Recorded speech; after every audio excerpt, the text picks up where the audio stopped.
ആരംഭത്തിൽ ഒരു ചെറിയ നഗരമായിരുന്ന റോം ഏറ്റവും വലിയ വിശ്വസാമ്രാജ്യത്തിൻ്റെ ഭരണകേന്ദ്രമായി മാറി. ഇന്ന് റോം ഇറ്റലിയുടെ തലസ്ഥാനമാണ്. സംസ്കാരത്തിൻ്റെ പരമകാഷ്ഠയിലെത്തിയ റോം സാൻമാർഗിക അധപ്പതനത്തിൻ്റെ പര്യായമായി തീർന്നു. റോമ സാമ്രാജ്യത്തിൻ്റെ ഉച്ചാവസ്ഥയിലാണ് ക്രിസ്തുമതം റോമിൽ വ്യാപിച്ചത്. റോമിൻ്റെ സ്ഥാപകനും പ്രഥമ രാജാവുമായ റോമുലസ് ഐതിഹ്യമനുസരിച്ച് മാർസ് ദേവൻ്റെ പുത്രനാണ്. ബന്ധുക്കൾ നിഷ്കരുണം ഉപേക്ഷിച്ച റോമുലസിനെ പോറ്റി വളർത്തിയത് ഒരു ഇടയൻ്റെ ഭാര്യയും ചെന്നായിയുമായിരുന്നു. BC 753 റോമിൻ്റെ സ്ഥാപനം. റോമുലസിൻ്റെ പേരിൽ നിന്നാണ് റോമയുടെ നിഷ്പത്തി. ടൈബർ നദി പതിക്കുന്ന മെഡിറ്ററേനിയൻ സമുദ്രത്തിൽ നിന്നും ഏതാണ്ട് 27 കിലോമീറ്റർ മുകളിൽ ടൈബർ നദിയുടെ ഇരു കരകളിലുമാണ് നഗരം സ്ഥിതി ചെയ്യുന്നത്. ആരംഭത്തിൽ റോമിലെ കുടിപാർപ്പ് പാലറ്റിനം കുന്നിൽ മാത്രമായിരുന്നു. ഈ പദത്തിൽ നിന്നാണ് ഇംഗ്ലീഷിലെ പാലസിൻ്റെ ഉൽപ്പത്തി. തുടർന്ന് 6 കുന്നുകൾ കൂടി ഉൾപ്പെട്ടു. സെർവിയൂസ് തുള്ളിയൂസ് 7 കുന്നുകളെയും ചുറ്റി കന്മതിൽ കെട്ടിയടച്ചു. അങ്ങനെ റോം 7 കുന്നുകളുടെ നഗരമായി. പലാത്തിൻ, ക്വെറിനാൽ, അവെന്തിൻ, ചേലിയം, വിമിനാൽ, എസ്ക്യുലിൻ, ക്യാപിറ്റോളിൻ എന്നിവയാണ് ആ 7 കുന്നുകൾ. റോമിൻ്റെ ആദ്യത്തെ മതിൽ വളരെ മോശമായിരുന്നു. റോമുലസിൻ്റെ സഹോദരനായ റീമസ് അതിനെ ആക്ഷേപിച്ചതുകൊണ്ട് അവനെ വധിക്കുകയും ചെയ്തു. റോമിലെ ആദ്യ നിവാസികൾ ഒളിച്ചോടിയവരും കുറ്റപ്പുള്ളികളും വിദേശികളുമായിരുന്നു. 39 വർഷത്തെ ഭരണത്തിന് ശേഷം BC 714 റോമുലസ് പെട്ടെന്ന് അപ്രത്യക്ഷനായി. അയാൾ സ്വർഗത്തിലേക്ക് എടുക്കപ്പെട്ടെന്ന് പ്രചരിപ്പിച്ചു. കൊറിനൂസ് എന്ന പേരിൽ ദൈവിക ബഹുമതികൾ റോമുലസിന് നൽകി. 12 ദേവന്മാരിലൊന്നായി അയാളെ ഉയർത്തി. ഒരു ക്ഷേത്രം പ്രതിഷ്ഠിച്ചു. ഫ്ലാമൻ ക്വീറിനാലിസ് എന്ന പേരിൽ ഒരു പുരോഹിതനെ ബലികൾ അർപ്പിക്കുന്നതിനായി നിയോഗിച്ചു. ആദ്യകാലത്ത് റോം ഭരിച്ചിരുന്ന 7 രാജാക്കന്മാരാണ് റോമുലസ്, നൂമ, ടുള്ളൂസ് ഹോസ്റ്റിലൂസ്, അഞ്ചൂസ് മാർസ്യൂസ്, ടാർക്വിൻ പ്രസ്കുസ്, സെർവിയോസ് തുള്ളിയോസ്, ടാർക്വിൻ ഗർവി എന്നിവർ. ടാർക്വിൻ ഒരു യുദ്ധത്തിൻ്റെ ഫലമായി നാടുവിടേണ്ടി വന്നു. അതോടെ റോം റിപ്പബ്ലിക്കായി. BC 509-27 റിപ്പബ്ലിക്കിൻ്റെ കാലം. രാജാവില്ലാത്ത രാഷ്ട്രം എന്നതിൽ കവിഞ്ഞ് ജനകീയമായ ഒരു ഉള്ളടക്കവും റിപ്പബ്ലിക്കിനില്ലായിരുന്നു. BC 367 വരെ പെട്രീഷ്യൻ കുടുംബങ്ങളിൽ നിന്ന് ആണ്ടുതോറും തെരഞ്ഞെടുത്തിരുന്ന 2 കോൺസലുകളാണ് റോം ഭരിച്ചിരുന്നത്. BC 367 പ്ലീബിയന്മാരിൽ അഥവാ സാധാരണ ജനങ്ങളിൽ നിന്നും കോൺസലിനെ തെരഞ്ഞെടുത്തു. കോൺസലുകൾക്ക് രാജാക്കന്മാരുടെ പൂർണ്ണ അധികാരവുമുണ്ടായിരുന്നു. റോമിൻ്റെ ആധിപത്യം ക്രമേണ വർദ്ധിച്ചു വന്നു. ഇറ്റലി പൂർണ്ണമായി റോമിന് കീഴടങ്ങി. തുടർന്ന് അയോണിയൻ തീരത്തുണ്ടായിരുന്ന ഗ്രീക്ക് കോളനികൾ BC 275 റോമിൻ്റെ വകയായി. 3 പ്യൂണിക് യുദ്ധങ്ങളുടെ ഫലമായി BC 264-146 കാലഘട്ടങ്ങളിൽ സിസിലി, സാർഡീനിയ, കോഴ്സിക്ക, കാർത്തേജിൻ്റെ അധീനതയിലുണ്ടായിരുന്ന പ്രദേശങ്ങൾ, മാസിഡോണിയ എന്നിവ റോമിൻ്റെ കീഴിലായി. BC 64-63 പൊന്തോസ്, സുറിയ, കിലിക്കിയ എന്നിവയെ പോംബി റോമൻ പ്രവിശ്യയാക്കി. BC 63 പലസ്തീനെ ആക്രമിച്ചു. BC 63 മുതൽ 31 വരെ റോമിൽ ആഭ്യന്തര വിപ്ലവം നടന്നു. ഒന്നാമത്തെ ട്രയംവിറേറ്റ് BC 60 നിലവിൽ വന്നു. അതിൽ ജൂലിയസ് സീസർ, പോംപി, ക്രാസസ് എന്നിവർ ഉൾപ്പെട്ടിരുന്നു. BC 44 ജൂലിയസ് സീസർ വധിക്കപ്പെട്ടു. രണ്ടാമത്തെ ട്രയംവിറേറ്റിൽ BC 43 ഒക്ടേവിയനും ആന്റണിയും ലെപ്പിഡസും ഉൾപ്പെട്ടിരുന്നു. BC 42 ഫിലിപ്പിയിൽ വെച്ച് ഇവർ ബ്രൂട്ടസിൻ്റെയും കാഷ്യസിൻ്റെയും കീഴിലുള്ള സൈന്യത്തെ തോൽപ്പിച്ചു. BC 31 ആക്ടിയം യുദ്ധത്തോടുകൂടി ഒക്ടേവിയൻ അഥവാ അഗസ്റ്റസ് സീസർ റോമിൻ്റെ പരമാധികാരിയായി. റോമിൻ്റെ സാമ്രാജ്യകാലം ആരംഭിച്ചു. അഗസ്റ്റസ് സീസറിൻ്റെ ഔഗസ്തോസ് കൈസർ BC 31 AD 14 വരെ. ആ കാലത്താണ് യേശു ജനിച്ചത്. തിബരിയാസ് കൈസറുടെ AD 14 മുതൽ 37 വരെയുള്ള കാലത്തായിരുന്നു യോഹന്നാൻ സ്നാപകൻ്റെയും യേശുവിൻ്റെയും ശുശ്രൂഷകൾ. തുടർന്ന് കലിഗുളയും AD 37 മുതൽ 41 വരെ, ക്ലൗദ്യോസും 41 മുതൽ 54 വരെ റോം ഭരിച്ചു. ക്ലൗദ്യോസിൻ്റെ കാലത്തായിരുന്നു പൗലോസ് അപ്പോസ്തോലൻ്റെ മിഷനറി യാത്രകൾ. നീറോയുടെ കാലത്ത് 54 മുതൽ 68 വരെ റോം അഗ്നിക്കിരയായി. അതിൻ്റെ പേരിൽ ക്രിസ്ത്യാനികൾ പീഡിപ്പിക്കപ്പെട്ടു. പൗലോസ് രക്തസാക്ഷിയായി. നീറോ ചക്രവർത്തിയുടെ മരണത്തെ തുടർന്നുണ്ടായ അധികാര മത്സരത്തിൽ വെസ്പേഷ്യൻ 69 മുതൽ 79 വരെ ചക്രവർത്തിയായി. ഈ കാലയളവിൽ യെരുശലേമിൽ വിപ്ലവമുണ്ടായി. AD 70 യെരുശലേമിനെ പൂർണ്ണമായി നശിപ്പിച്ചു. വെസ്പേഷ്യനെ തുടർന്ന് തീത്തൂസും 79 മുതൽ 81 വരെയും ഡൊമിഷ്യനും 81 മുതൽ 96 വരെയും റോം ഭരിക്കപ്പെട്ടു. ഡൊമീഷ്യൻ്റെ കാലത്താണ് ക്രിസ്ത്യാനികൾക്കെതിരെയുള്ള പീഡ കൊടുമ്പിരി കൊണ്ടത്. യോഹന്നാൻ അപ്പോസ്തോലൻ പത്മോസിലേക്ക് നാടുകടത്തപ്പെട്ടു. അവിടെ വെച്ചാണ് അദ്ദേഹത്തിന് വെളിപ്പാട് പുസ്തകത്തിലെ സംഭവങ്ങൾ രേഖയാക്കുവാൻ ലഭിക്കപ്പെട്ടത്. Nerva, Trajan, Hadrian, Antonius Pius, Marcus Aurelius, Commodus, Septimius Severus, Caracalla, Elagabalus, Severus Alexander, Maximin, Decius, Aurelian, Diocletian എന്നിവരായിരുന്നു റോം ഭരിച്ച ചക്രവർത്തിമാരിൽ പ്രമുഖർ. ഹഡ്രിയൻ്റെ കാലത്ത് യെരുശലേം പുതുക്കിപ്പണിത് ജാതീയ നഗരമാക്കി മാറ്റി.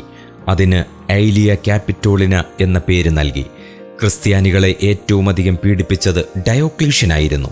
കോൺസ്റ്റന്റൈൻ ചക്രവർത്തിമാരുടെ കാലത്ത് ക്രിസ്തുമതം നിയമപരമായി അംഗീകരിക്കപ്പെട്ടു. സ്മുർണയിലെ സഭയുടെ ദൂതിൽ ക്രിസ്തുമാർഗത്തെ ഉന്മൂലനം ചെയ്യുവാൻ റോമിലെ ചക്രവർത്തിമാർ ചെയ്ത ശ്രമങ്ങളുടെ സൂചനയുമുണ്ട്. അപ്പോസ്തോലനായ പൗലോസ് റോമിലെത്തുമ്പോൾ 10 ലക്ഷം ജനസംഖ്യയുള്ള ഒരു വലിയ പട്ടണമായിരുന്നു റോം. അന്ന് ലോകത്തിലെ ഏറ്റവും വലിയ പട്ടണമായിരുന്നു ഇത്.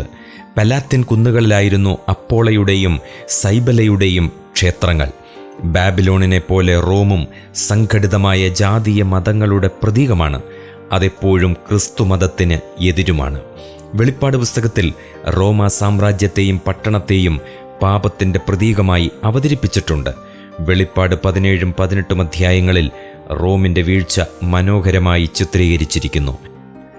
7 മലകളിലിരിക്കുന്ന പാപമെന്ന സ്ത്രീയായും തൻ്റെ മ്ലേച്ഛത കൊണ്ട് ഭൂമിയെ മുഴുവനും വഷളാക്കുന്നവളായും റോമിനെ അവതരിപ്പിക്കുന്നു. യെഹെസ്കേൽ പ്രവചനത്തിലെ സൂര്യനെക്കുറിച്ചുള്ള വിലാപം പോലെയാണ് വെളിപ്പാട് പുസ്തകം 18ആം അധ്യായത്തിലെ റോമിനെക്കുറിച്ചുള്ള വിലാപം. അവളുടെ കച്ചവട ചരക്കുകളിൽ 28 ഇനങ്ങളാണ് പറയപ്പെട്ടിരിക്കുന്നത്. വെളിപ്പാട് പുസ്തകം 18ആം അധ്യായം 11 മുതൽ 16 വരെ. അവൾക്ക് ശിക്ഷ വന്നതും ഇത്ര വലിയ സമ്പത്ത് നശിച്ചുപോയതും മണിക്കൂറിനുള്ളിലാണ്. റോമൻ ഭാഷ ലത്തീനാണ്. യേശുക്രിസ്തുവിൻ്റെ ക്രൂശിലെ മേലെഴുത്ത് എബ്രായ, റോമ, യവന ഭാഷകളിലായിരുന്നു. നസ്രായനായ യേശു യഹൂദന്മാരുടെ രാജാവ് എന്ന മേലെഴുത്ത് റോമ ഭാഷയിൽ ഈസൂസ് നസറേനസ് റെക്സ് ഇയോഡറം ആണ്. അതിൻ്റെ ചുരുക്കെഴുത്താണ് INRI. പലസ്തീനിലെ റോമാക്കാരും ലത്തീൻ ഉപയോഗിച്ചിരുന്നു. 25ഓളം ലത്തീൻ പദങ്ങൾ ഗ്രീക്ക് രൂപത്തിൽ പുതിയ നിയമത്തിൽ കടന്നുകൂടിയിട്ടുണ്ട്. പുതിയ നിയമത്തിലെ 6ാമത്തെ പുസ്തകവും ലേഖനങ്ങളിൽ 1ാമത്തേതും റോമാലേഖനമാണ്. പൗലോസിൻ്റെ ലേഖനങ്ങളിൽ ശ്രേഷ്ഠമായി കരുതപ്പെടുന്ന ഒരു ലേഖനമാണിത്. ഗലാത്യ ലേഖനത്തെ ക്രിസ്തീയ സ്വാതന്ത്ര്യത്തിൻ്റെ മാഗ്ന കാർട്ട അഥവാ അടിസ്ഥാന പ്രമാണമെന്നും റോമാലേഖനത്തെ ക്രിസ്തുമാർഗത്തിൻ്റെ ഭരണഘടന എന്നും വിളിക്കുന്നു. റോമാലേഖനത്തിലെ ആദ്യത്തെ 11 അധ്യായങ്ങളും ഗലാത്യ ലേഖനവും കൂടിയാകുമ്പോൾ ക്രിസ്തീയ ഉപദേശത്തിൻ്റെ ആധികാരിക പ്രമേയങ്ങൾ പൂർണ്ണമാകും. വിഷയവും വിഷയത്തിൻ്റെ യുക്തിഭദ്രമായ അവതരണവും ശൈലിയും റോമാലേഖനത്തെ സവിശേഷമാക്കുന്നു. ഉപദേശ വിഷയങ്ങളെ സംബന്ധിച്ചിടത്തോളം ഈ ലേഖനം ലളിതവും സ്പഷ്ടവുമാണെങ്കിലും വളരെ ഗഹനമാണ്. ദൈവശാസ്ത്ര പദ്ധതികളുടെ പ്രണേതാക്കളെല്ലാം റോമാലേഖനത്തിൻ്റെ വ്യാഖ്യാനത്തിന് മുതിർന്നത് പ്രസ്തുത ലേഖനത്തിൻ്റെ ഉപദേശപരമായ പ്രാധാന്യത്തിന് തെളിവാണ്. അപ്പോസ്തലനായ പൗലോസാണ് റോമാലേഖനത്തിൻ്റെ കർത്താവ് എന്നതിന് ആഭ്യന്തരവും ബാഹ്യവുമായ തെളിവുകളുണ്ട്. റോമാലേഖനം 1:2 പൗലോസ് എഴുതി എന്ന് വ്യക്തമാക്കിയിട്ടുണ്ട്. താൻ ജാതികളുടെ അപ്പോസ്തോലനാണെന്ന് 11:13 പറയുന്നു. ജാതികളുടെ അപ്പോസ്തോലനായി അറിയപ്പെട്ടത് പൗലോസാണ്. ഈ വസ്തുത 15:15 മുതൽ 20 വരെയുള്ള വാക്യങ്ങളിൽ വ്യക്തമാക്കുന്നുണ്ട്. താൻ ബെന്യാമീൻ ഗോത്രത്തിൽ ജനിച്ചവനാണെന്ന് 11 അധ്യായം 1 പറയുന്നു. ഫിലിപ്പിയർ 3:5 പൗലോസ് ഇതേ സത്യം ഊന്നി പറഞ്ഞിട്ടുണ്ട്. റോമിൽ പോകുവാനുള്ള തൻ്റെ ഉദ്ദേശത്തെക്കുറിച്ച് റോമാലേഖനത്തിൽ പല പ്രാവശ്യം പറഞ്ഞിട്ടുണ്ട്. 1:10 മുതൽ 13 വരെ, 15 വാക്യം, 15 അധ്യായം 22 മുതൽ 32 വരെയുള്ള വാക്യങ്ങൾ. ഇതേ ഉദ്ദേശം പൗലോസ് പ്രകടിപ്പിച്ചതായി അപ്പോസ്തല പ്രവൃത്തികളിൽ രേഖപ്പെടുത്തിയിട്ടുമുണ്ട്. 19:21 പൗലോസിൻ്റെ കർത്തൃത്വത്തിന് അനുകൂലമായി ബാഹ്യ തെളിവുകളും വേണ്ടുവോളമുണ്ട്. റോമാലേഖനത്തിൻ്റെ കർത്താവ് പൗലോസാണെന്ന് ആദ്യം പ്രസ്താവിച്ചത് മാർഷ്യനാണ്. മൊറേറ്റോറിയൻ ലിഖിതത്തിലും പഴയ സുറിയാനി ലത്തീൻ വിവർത്തനങ്ങളിലും റോമാലേഖനത്തെ പൗലോസിൻ്റേതായി ചേർത്തിട്ടുണ്ട്. റോമിലെ Clement, Ignatius, Justin Martyr, Polycarp, Irenaeus മുതലായ ആളുകൾ ഈ ലേഖനത്തിൽ നിന്ന് ബഹുലമായി ഉദ്ധരിച്ചിട്ടുമുണ്ട്. 16 അധ്യായം ഈ ലേഖനത്തിൻ്റെ ഭാഗമല്ലെന്ന് വാദിക്കുന്നവരുമുണ്ട്. താനൊരിക്കലും സന്ദർശിച്ചിട്ടില്ലാത്ത ഒരു സഭയിലെ ഇത്രയധികം വിശ്വാസികളെ പേരു പറഞ്ഞു വന്ദിക്കുക അസ്വാഭാവികമായി തോന്നും. അവരിൽ അക്വിലാവ്, പ്രിസ്ക, എപ്പൈനെത്തോസ് എന്നിവർക്ക് റോമിനോടെന്നതിനേക്കാൾ ആസിയോടാണ് ബന്ധം.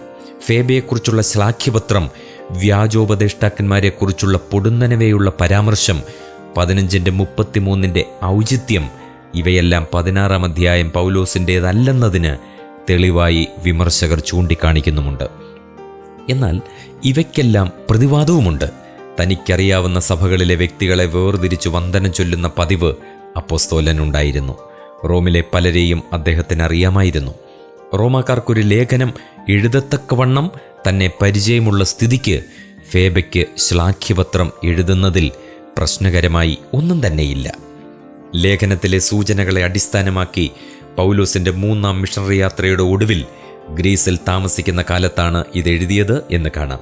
അപ്പോസ്തല പ്രവൃത്തി 20:2 പടിഞ്ഞാറോട്ട് തിരിഞ്ഞ് പെട്ടെന്ന് റോം സന്ദർശിക്കുവാനും സ്പെയിനിൽ മിഷണറി പ്രവർത്തനം നടത്തുവാനും അദ്ദേഹം ആഗ്രഹിക്കുന്നു. റോമാലേഖനം 15 അധ്യായം 24-28 വാക്യങ്ങൾ. തൻ്റെ പൗരസ്ത്യ യാത്രകൾ ഏതാണ്ട് സമീപിക്കാറായി. കൂടാതെ യെരുശലേമിലേക്കുള്ള യാത്രയുടെ ഒരുക്കത്തിലുമാണ്. റോമാലേഖനം 15 അധ്യായം 25-26 യെരുശലേമിലെ ദാരിദ്ര്യം അനുഭവിക്കുന്ന ക്രിസ്ത്യാനികൾക്ക് വേണ്ടിയുള്ള ധർമ്മശേഖരവുമായി താൻ അവിടേക്ക് പോകുന്നു എന്ന് അദ്ദേഹം പറയുന്നു. ഇതിൽ നിന്നും 3ാം മിഷണറി യാത്രയുടെ അന്ത്യഘട്ടത്തിന് മുമ്പാണ് ഈ ലേഖനം എഴുതിയതെന്ന് വ്യക്തമാകുന്നു. ചുരുക്കത്തിൽ AD 57-നും 59-നും മധ്യയാണ് ലേഖനം രചിക്കപ്പെട്ടത്.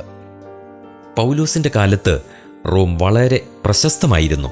ഒരു കണക്കിന് റോമാ നഗരം പൗലോസിനെ ആകർഷിച്ചു എന്ന് തന്നെ പറയാം.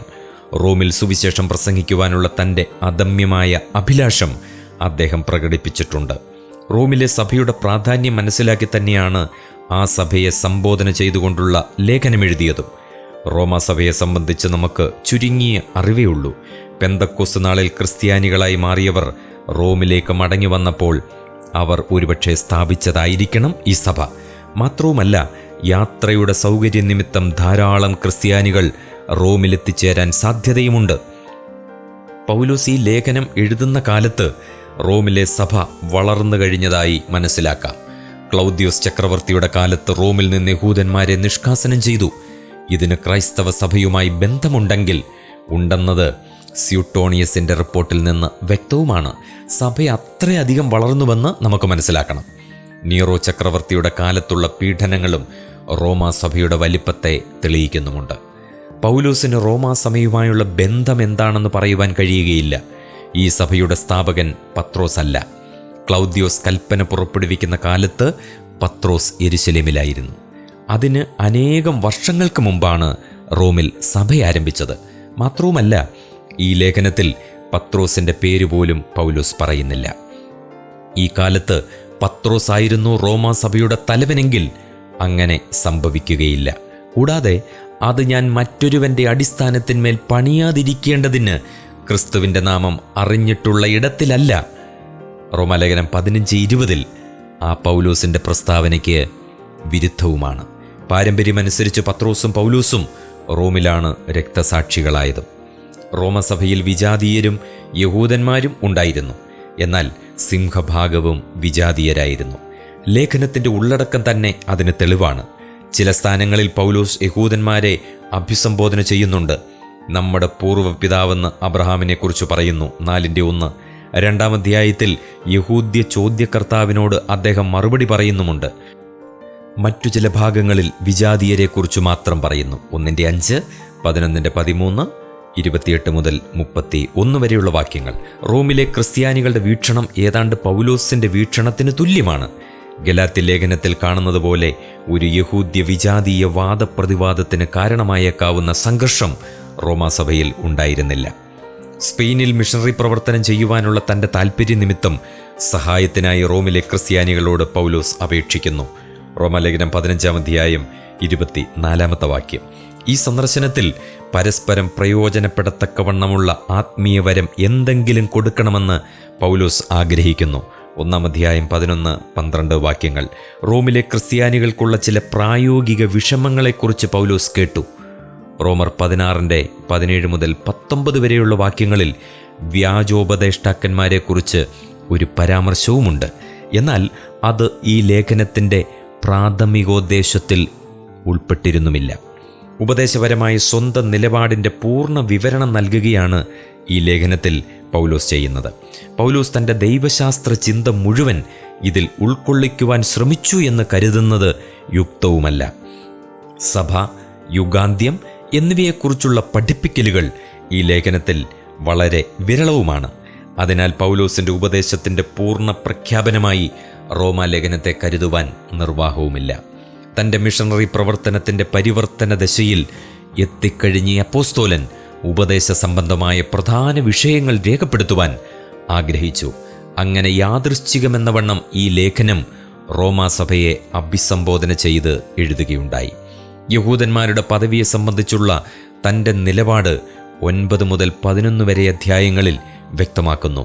ഈ ഭാഗത്തെ ലേഖനത്തിൻ്റെ കേന്ദ്രമായി കരുതി യഹൂദ്യ വിജാതീയ ഘടകങ്ങളെ രഞ്ജിപ്പിക്കുക എന്ന ലക്ഷ്യമാണ് ചിലർ ഈ ലേഖനത്തിന് പിന്നിൽ കണ്ടത്. എന്നാൽ ഈ വീക്ഷണം ഇന്ന് അംഗീകരിക്കപ്പെടുന്നില്ല. വിശ്വാസത്താലുള്ള രക്ഷയും ദൈവത്തിൻ്റെ നീതിയുമാണ് ഈ ലേഖനത്തിൻ്റെ പ്രമേയം. ഒരു ക്രമീകൃതമായ ഉപദേശ സംവാദത്തിലൂടെയും ജീവിതത്തിൻ്റെ പ്രായോഗിക നിർദ്ദേശങ്ങളിലൂടെയുമാണ് അപ്പോസ്തോലൻ ഈ പ്രമേയം വികസിപ്പിക്കുന്നത്. അഭിവാദനവും മുഖവുരയും 1-1 മുതൽ 17 വരെയുള്ള വാക്യങ്ങളിൽ പറഞ്ഞതിന് ശേഷം മനുഷ്യവർഗത്തിൻ്റെ സാർവത്രികമായ പാപപൂർണതയും ദൈവിക നീതിയുടെ ആവശ്യകതയും 18 മുതൽ 3-ാം അധ്യായം 20 വരെ വിവരിക്കുന്നുണ്ട്. തുടർന്ന് കർത്താവായ യേശുക്രിസ്തുവിൻ്റെ വീണ്ടെടുപ്പ് വേലയിലൂടെ ഓരോ വിശ്വാസിക്കും ദൈവം നൽകുന്ന നീതീകരണത്തെ അവതരിപ്പിക്കുകയാണ്. 3-ാം അധ്യായം 21 മുതൽ 5-ാം അധ്യായം 11-ാമത്തെ വാക്യം വരെ. പുറജാതികളും സ്വന്തം നീതിയിൽ അഭിമാനം കൊള്ളുന്ന യഹൂദന്മാരും ഒരുപോലെ നഷ്ടപ്പെട്ടു. എന്നാൽ നീതീകരണം വിശ്വാസത്താൽ മാത്രമാണ്. യേശുക്രിസ്തു നമ്മുടെ നീതിയായി തീർന്നു. ക്രിസ്തുവിലെ പുതിയ ജീവിതമാണ് 6, 7, 8 അധ്യായങ്ങളിൽ പ്രതിപാദിച്ചിരിക്കുന്നത്. രക്ഷിക്കപ്പെട്ട വ്യക്തി പാപത്തിൽ തുടരുവാൻ പാടില്ല. ക്രിസ്തുവിനോട് ചേർന്ന വിശ്വാസി ഒരു പുതിയ ധാർമ്മിക ജീവിതം ചെയ്യേണ്ടതാണ്. 6-ാം അധ്യായം 1 മുതൽ 14 വരെ. ന്യായപ്രമാണത്തിൽ നിന്ന് മോചിപ്പിക്കപ്പെട്ട വിശ്വാസി ധാർമ്മികമായ കടപ്പാടിൽ നിന്ന് ഒഴിവാകുന്നില്ല. ന്യായപ്രമാണത്തേക്കാൾ ഉന്നതവും പുതിയതുമായ ദൈവിക പ്രമാണമനുസരിക്കുവാൻ ബാധ്യസ്ഥനാകുന്നതേയുള്ളൂ. 6-ാം അധ്യായം 15 മുതൽ 7-ാം അധ്യായം 6 വരെ. ന്യായപ്രമാണത്തിന് രക്ഷിക്കുവാൻ കഴിയാഞ്ഞത് ന്യായപ്രമാണം ദോഷമായതിനാലല്ല, മനുഷ്യൻ്റെ പാപനിമിത്തം അവന് ന്യായപ്രമാണം അനുസരിക്കാൻ കഴിയാഞ്ഞതിലാണ്. 7-ാം അധ്യായത്തിൻ്റെ 7 മുതൽ 25 വരെയുള്ള വാക്യങ്ങൾ. വീണ്ടെടുക്കപ്പെട്ട ജീവിതത്തിൻ്റെ വിജയങ്ങളാണ് 8-ാം അധ്യായത്തിൽ. നീതീകരണത്തെപ്പോലെ തന്നെ തേജസ്കരണത്തിൻ്റെയും ഉറപ്പ് വിശ്വാസിക്ക് നൽകുന്നു. രക്ഷയുടെ പൂർണ്ണമായ ഭദ്രതയിൽ വിശ്വാസി ആനന്ദിക്കേണ്ടതാണ്. ദൈവം യഹൂദന്മാരെ മറന്നുകളഞ്ഞില്ല എന്നും അവരുടെ രക്ഷയും ദൈവിക പദ്ധതിയിലുണ്ടെന്നും 9, 10, 11 അധ്യായങ്ങളിൽ വിശദമാക്കുന്നു. 9-ാം അധ്യായത്തിൽ യഹൂദൻ്റെ ഭൂതകാലവും 10-ാം അധ്യായത്തിൽ വർത്തമാനകാലവും 11-ാം അധ്യായത്തിൽ ഭാവികാലവും വിശദമാക്കുന്നു. പ്രായോഗിക ജീവിതത്തെ സംബന്ധിക്കുന്ന ഉപദേശങ്ങളാണ് 12 മുതൽ 16 വരെയുള്ള അധ്യായങ്ങളിൽ. വ്യക്തിപരമായ വന്ദനങ്ങൾ അറിയിച്ചുകൊണ്ട് ലേഖനം സമാപിക്കുന്നു. ദൈവത്തിൻ്റെ അദൃശ്യ ലക്ഷണങ്ങളും സ്വഭാവവും റോമാലേഖനത്തിൽ വ്യക്തമായി കാണാം. ദൈവിക നീതി, ദൈവത്തിൻ്റെ നന്മ, ദൈവകൃപ, ദൈവത്തിൻ്റെ പരമാധികാരം, ന്യായപ്രമാണം എന്നീ വിഷയങ്ങളെ അപ്പോസ്തലൻ വിശദമായി ആഖ്യാനം ചെയ്യുന്നുമുണ്ട്. ലേഖനത്തിൻ്റെ ഉപദേശഭാഗം അവസാനിക്കുന്നത് തന്നെ ദൈവത്തിൻ്റെ ധനം, ജ്ഞാനം, അറിവ് എന്നിവയുടെ ആഴവും അവൻ്റെ ന്യായവിധികളുടെ അപ്രമേയതയും വഴികളുടെ അഗോചരതയും ഏറ്റുപറഞ്ഞു ചെയ്യുന്ന സ്തവത്തോടുകൂടിയാണ്. ഈ ലേഖനത്തിൻ്റെ തുടക്കത്തിൽ തന്നെ അപ്പോസ്തലൻ ദൈവനീതി എന്ന വിഷയം അവതരിപ്പിക്കുന്നു. വിശ്വാസികൾക്കത് വെളിപ്പെട്ടിരിക്കുന്നു എന്നെടുത്തു പറയുന്നു. 1:17. ഈ ലേഖനത്തിൽ ദൈവനീതിയുടെ വെളിപ്പാടിൻ്റെ 4 വശങ്ങൾ കാണാം. 1. ദൈവത്തിൻ്റെ വിശ്വസ്തത. ദൈവിക സ്വഭാവത്തിന് അനുയോജ്യമായി ദൈവത്തിൻ്റെ വാഗ്ദത്തം നിറവേറേണ്ടതാണ്. 3-ാം അധ്യായം 3-4 വാക്യങ്ങൾ. 2. ദൈവക്രോധം. പാപത്തോടുള്ള വെറുപ്പിൽ നിന്നുളവാകുന്ന നീതിയുടെ വശമാണത്. 1-ാം അധ്യായം 17-ാം വാക്യം, 2-ാം അധ്യായം 5-ാം വാക്യം. നീതിയും ക്രോധവും അവിഭാജ്യങ്ങളാണ്. ദൈവക്രോധത്തിൻ്റെ പ്രവർത്തനത്തെ വ്യക്തമാക്കാതെ ദൈവനീതിയെക്കുറിച്ച് പറയുവാൻ സാധ്യമല്ല. 3. ക്രിസ്തുവിൻ്റെ മരണത്തിൽ വെളിപ്പെട്ട നീതി. 3:25. 4. വിശ്വാസവുമായി നീതിക്കുള്ള ബന്ധം. വെളിപ്പെട്ട ദൈവിക നീതി വിശ്വാസത്താൽ സ്വായത്തമാക്കാമെന്നത് പൗലോസ് ഊന്നിപ്പറയുന്നു. കർത്തൃത്വത്തിൽ ദൈവത്തോട് ശത്രുക്കളായിരുന്നവരെ നീതിമാന്മാരെന്ന് ദൈവനീതി പ്രഖ്യാപിക്കുന്നു. 5:10. ഇതാണ് നീതീകരണത്തിൻ്റെ അർത്ഥം. ആളുകളെ നീതിമാന്മാരാക്കുകയല്ല, നീതിമാന്മാരായി കണക്കാക്കുകയാണ്. ഈ വിഷയത്തിൻ്റെ ഭാഷ്യമാണ് റോമാലേഖനം. നവീകരണ ദൈവശാസ്ത്രത്തിൻ്റെ അടിത്തറ ഇതത്രേ. ദൈവസ്നേഹത്തെക്കുറിച്ച് പൗലോസ് ഈ ലേഖനത്തിൽ അധികം പറയുന്നുണ്ട്. ദൈവത്തിൻ്റെ നീതി മനുഷ്യൻ്റെ രക്ഷയ്ക്കു വേണ്ടി പ്രവർത്തിക്കുകയായിരുന്നു. ഇത് ദൈവത്തിൻ്റെ വിശുദ്ധിയോട് ദൈവസ്നേഹത്തെ ഇണയ്ക്കുകയാണ്. ദൈവത്തിൻ്റെ ദയ, ദീർഘക്ഷമ, ദീർഘക്ഷാന്തി എന്നിവയിലേക്ക് പൗലോസ് ശ്രദ്ധ കേന്ദ്രീകരിക്കുന്നു. 2:4. നാം പാപികളായിരിക്കെ ക്രിസ്തു നമുക്ക് വേണ്ടി മരിച്ചു എന്നത് ദൈവസ്നേഹത്തിൻ്റെ പരമമായ ആവിഷ്കാരമാണ്. 5:8. ഈ സ്നേഹത്തിൻ്റെ ഐതിഹാസികമായ ആഖ്യാനമാണ് റോമാലേഖനം 8:35 മുതൽ 39 വരെ. ക്രിസ്തുവിൻ്റെ സ്നേഹത്തിൽ നിന്ന് നമ്മെ വേർപിരിക്കുന്നത് ആരാണ് എന്ന് അപ്പോസ്തലൻ ചോദിക്കുന്നു. ഇസ്രായേലിൻ്റെ നിരസനത്തെക്കുറിച്ച് പറയുമ്പോൾ പൗലോസ് ദൈവത്തിൻ്റെ കരുണയെക്കുറിച്ച് പ്രതിപാദിക്കുന്നു. 9:15. ദൈവത്തിൻ്റെ പക്കൽ അനീതിയില്ല. അനുസരിക്കാത്തതും മറുത്തു പറയുന്നതുമായ ജനത്തിങ്കലേക്ക് ഞാൻ ഇടവിടാതെ കൈനീട്ടി. റോമർ 10:21. എന്നിങ്ങനെ യെശയ്യാ പ്രവാചകന്റെ വാക്കുകൾ താൻ ഉദ്ധരിക്കുന്നുമുണ്ട്. എല്ലാവരോടും കരുണ കാണിക്കുക എന്നത് ദൈവത്തിൻ്റെ വൈശിഷ്ട്യമാണ്. 11:32. ലേഖനത്തിൻ്റെ പ്രായോഗിക ഭാഗത്തു പോലും അപ്പോസ്തലൻ ദൈവത്തിൻ്റെ കൃപാപൂർണമായ സ്വഭാവത്തെ ഊന്നിപ്പറയുന്നുമുണ്ട്. നന്മയും പ്രസാദവും പൂർണ്ണതയും ഉള്ളതാണ് ദൈവഹിതം. 12:2. ദൈവം ദുർബലനെയും ബലവാനെയും സ്വീകരിക്കുന്നുണ്ട്. അതിനാൽ ഒരുവൻ മറ്റൊരുവനെ വിധിക്കുവാൻ പാടില്ല. സ്ഥിരതയുടെയും ആശ്വാസത്തിൻ്റെയും ദൈവം പ്രത്യാശ നൽകുന്നു. 15:13. പരിശുദ്ധാത്മാവിൻ്റെ ശക്തിയാൽ പ്രത്യാശയുടെ സമൃദ്ധിയിൽ വളരേണ്ടവരാണ് ക്രിസ്ത്യാനികൾ. റോമാലേഖനം 9 മുതൽ 11 വരെയുള്ള അധ്യായങ്ങളിൽ ദൈവത്തിൻ്റെ പരമാധികാരത്തെക്കുറിച്ച് അപ്പോസ്തലൻ പറയുന്നു. ഇവിടെ ഇസ്രായേലിൻ്റെ ഭാഗധേയമാണ് വിഷയം. ദൈവനീതിയെക്കുറിച്ച് പറയുകയും ദൈവത്തിൻ്റെ തിരഞ്ഞെടുപ്പിനെ വ്യാഖ്യാനിക്കുകയും ചെയ്യുന്നു. കഴിഞ്ഞകാല ചരിത്രത്തിൽ ദൈവം ഇസ്രായേലിനെ തെരഞ്ഞെടുത്തതിനെ സാധൂകരിക്കുവാൻ കുശവൻ്റെയും കളിമണ്ണിൻ്റെയും ഉദാഹരണം പറയുന്നു. 9:19. ദൈവത്തിൻ്റെ പരമമായ നിർണയം വിജാതീയരെ ഉൾക്കൊള്ളിച്ചതിൽ മാത്രമല്ല, ഇസ്രായേലിൻ്റെ പുനഃസ്ഥാപനത്തിൻ്റെ വാഗ്ദത്തത്തിലും പ്രത്യക്ഷമാവുന്നു. മനുഷ്യൻ്റെ പാപത്തെക്കുറിച്ചുള്ള ധാരണയിലൂടെ മാത്രമേ ദൈവകൃപ ഗ്രഹിക്കുവാൻ സാധിക്കൂ. ദൈവനീതി പ്രാപിക്കുവാൻ കഴിയാത്ത മനുഷ്യൻ്റെ പരാജയമാണ് ആദ്യത്തെ 3 അധ്യായങ്ങളിൽ. വിജാതീയരുടെ പാപങ്ങളുടെ പട്ടികയിൽ ഇസ്രായേല്യരുടെ പാപത്തിൻ്റെ വിവരണവും നൽകുന്നു. ജഡത്തിൻ്റെ പേരിൽ മനുഷ്യൻ്റെ പാപപ്രകൃതിയെ വർണ്ണിക്കുന്നു. ക്രിസ്തുവിനെക്കുറിച്ച് പറയുമ്പോൾ പാപജഡത്തിന് സാദൃശ്യമെന്നേ പറയുന്നുള്ളൂ. മനുഷ്യനെ വീണ്ടെടുക്കുവാൻ മനുഷ്യനെ കഴിയൂ. അതുകൊണ്ട് ക്രിസ്തു മനുഷ്യനായി. ഇതാണ് 2 ആദാമുകളെക്കുറിച്ചുള്ള പൗലോസിൻ്റെ ഉപദേശം. 5-ാം അധ്യായം 12-ാമത്തെ വാക്യം പാപത്തോടുള്ള തൻ്റെ പോരാട്ടത്തെക്കുറിച്ച് പറയുമ്പോൾ 7-ാം അധ്യായത്തിൽ പാപശക്തിയെക്കുറിച്ചുള്ള തീവ്രമായ ബോധം പൗലോസിന് ഉണ്ടായിരുന്നു. ആത്മാവിനെ നശിപ്പിക്കുവാൻ ശ്രമിക്കുന്ന വ്യക്തിപരമായ ശത്രുവായിട്ടാണ് പൗലോസ് പാപത്തെ കാണുന്നത്. ജഡത്തെയാണ് അത് കരുവാക്കുന്നത്. തൻ്റെ ബന്ധനത്തിൽ എല്ലാവരെയും ഒതുക്കുവാൻ ആഗ്രഹിക്കുന്നു. ഇതിനെ അപ്പോസ്തലൻ പാപത്തിൻ്റെ പ്രമാണം എന്ന് വിളിക്കുന്നുണ്ട്. 7:23 മനുഷ്യനെ അത് അരിഷ്ടനാക്കുന്നു.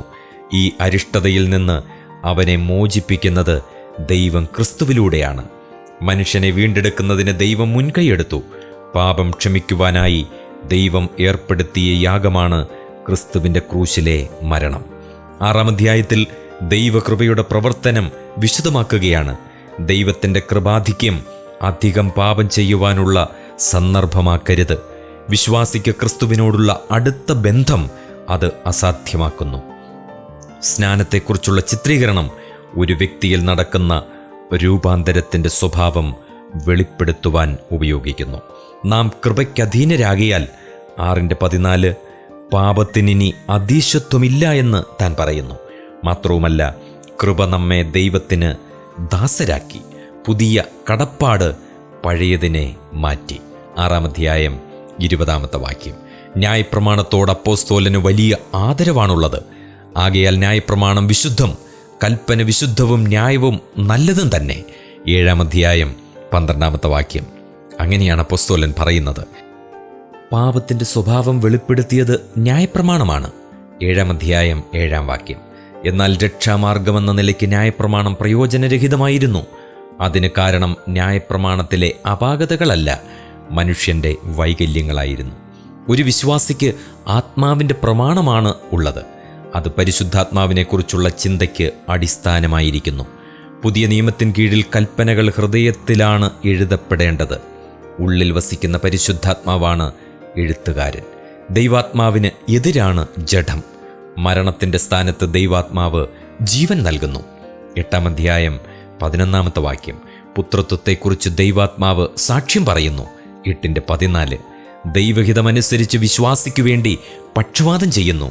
8-ാം അധ്യായം 26-ാമത്തെ വാക്യം ഒരു നിയമസംഹിതയോടുള്ള വിധേയത്വത്തിലല്ല, മറിച്ച് നീതി, സമാധാനം, സന്തോഷം, പ്രത്യാശ, സ്നേഹം എന്നിവ ഉൾക്കൊള്ളുന്ന ഒരു പുതിയ നിയമത്തിൻ്റെ അടിസ്ഥാനത്തിൽ ആത്മാവിനാൽ നിയന്ത്രിക്കപ്പെടുന്ന ഒന്നാണ് ക്രിസ്തീയ ജീവിതം. 5-ാം അധ്യായം 3-ാമത്തെ വാക്യം 12-ാം അധ്യായം 11-ാമത്തെ വാക്യം 14:17 15:13 30 വാക്യങ്ങൾ. ഈ ലേഖനത്തിൻ്റെ ബാഹ്യ രേഖകളെക്കുറിച്ച് നമുക്കൊന്ന് വിശദമായിട്ട് ചിന്തിക്കാം. ഇതിൻ്റെ മുഖവുരയാണ് 1-ാം അധ്യായം 1 മുതൽ 17 വരെയുള്ള വാക്യങ്ങൾ. 1-ാം അധ്യായം 18 മുതൽ 3:20 വരെ മനുഷ്യന് നീതീകരണം അനിവാര്യമാണ് എന്ന് തെളിയിക്കുകയാണ്. 3-ാം അധ്യായം 21 മുതൽ 5:21 വരെ നീതീകരണത്തിന് വേണ്ടിയുള്ള ദൈവിക കരുതലാണ്. അതിൽ വിശ്വാസത്താലുള്ള നീതീകരണവും അബ്രഹാമിൻ്റെ ദൃഷ്ടാന്തവും നീതീകരണത്തെ തുടർന്ന് ലഭിക്കുന്ന അനുഗ്രഹങ്ങളും ആദാമും ക്രിസ്തുവും ഒരു താരതമ്യവും ചെയ്യുകയാണ്. 6-ാം അധ്യായം 1 മുതൽ 8-ാം അധ്യായത്തിൻ്റെ 39 വരെ ക്രിസ്തുവിലുള്ള പുതിയ ജീവിതത്തെക്കുറിച്ച് പറയുകയാണ്.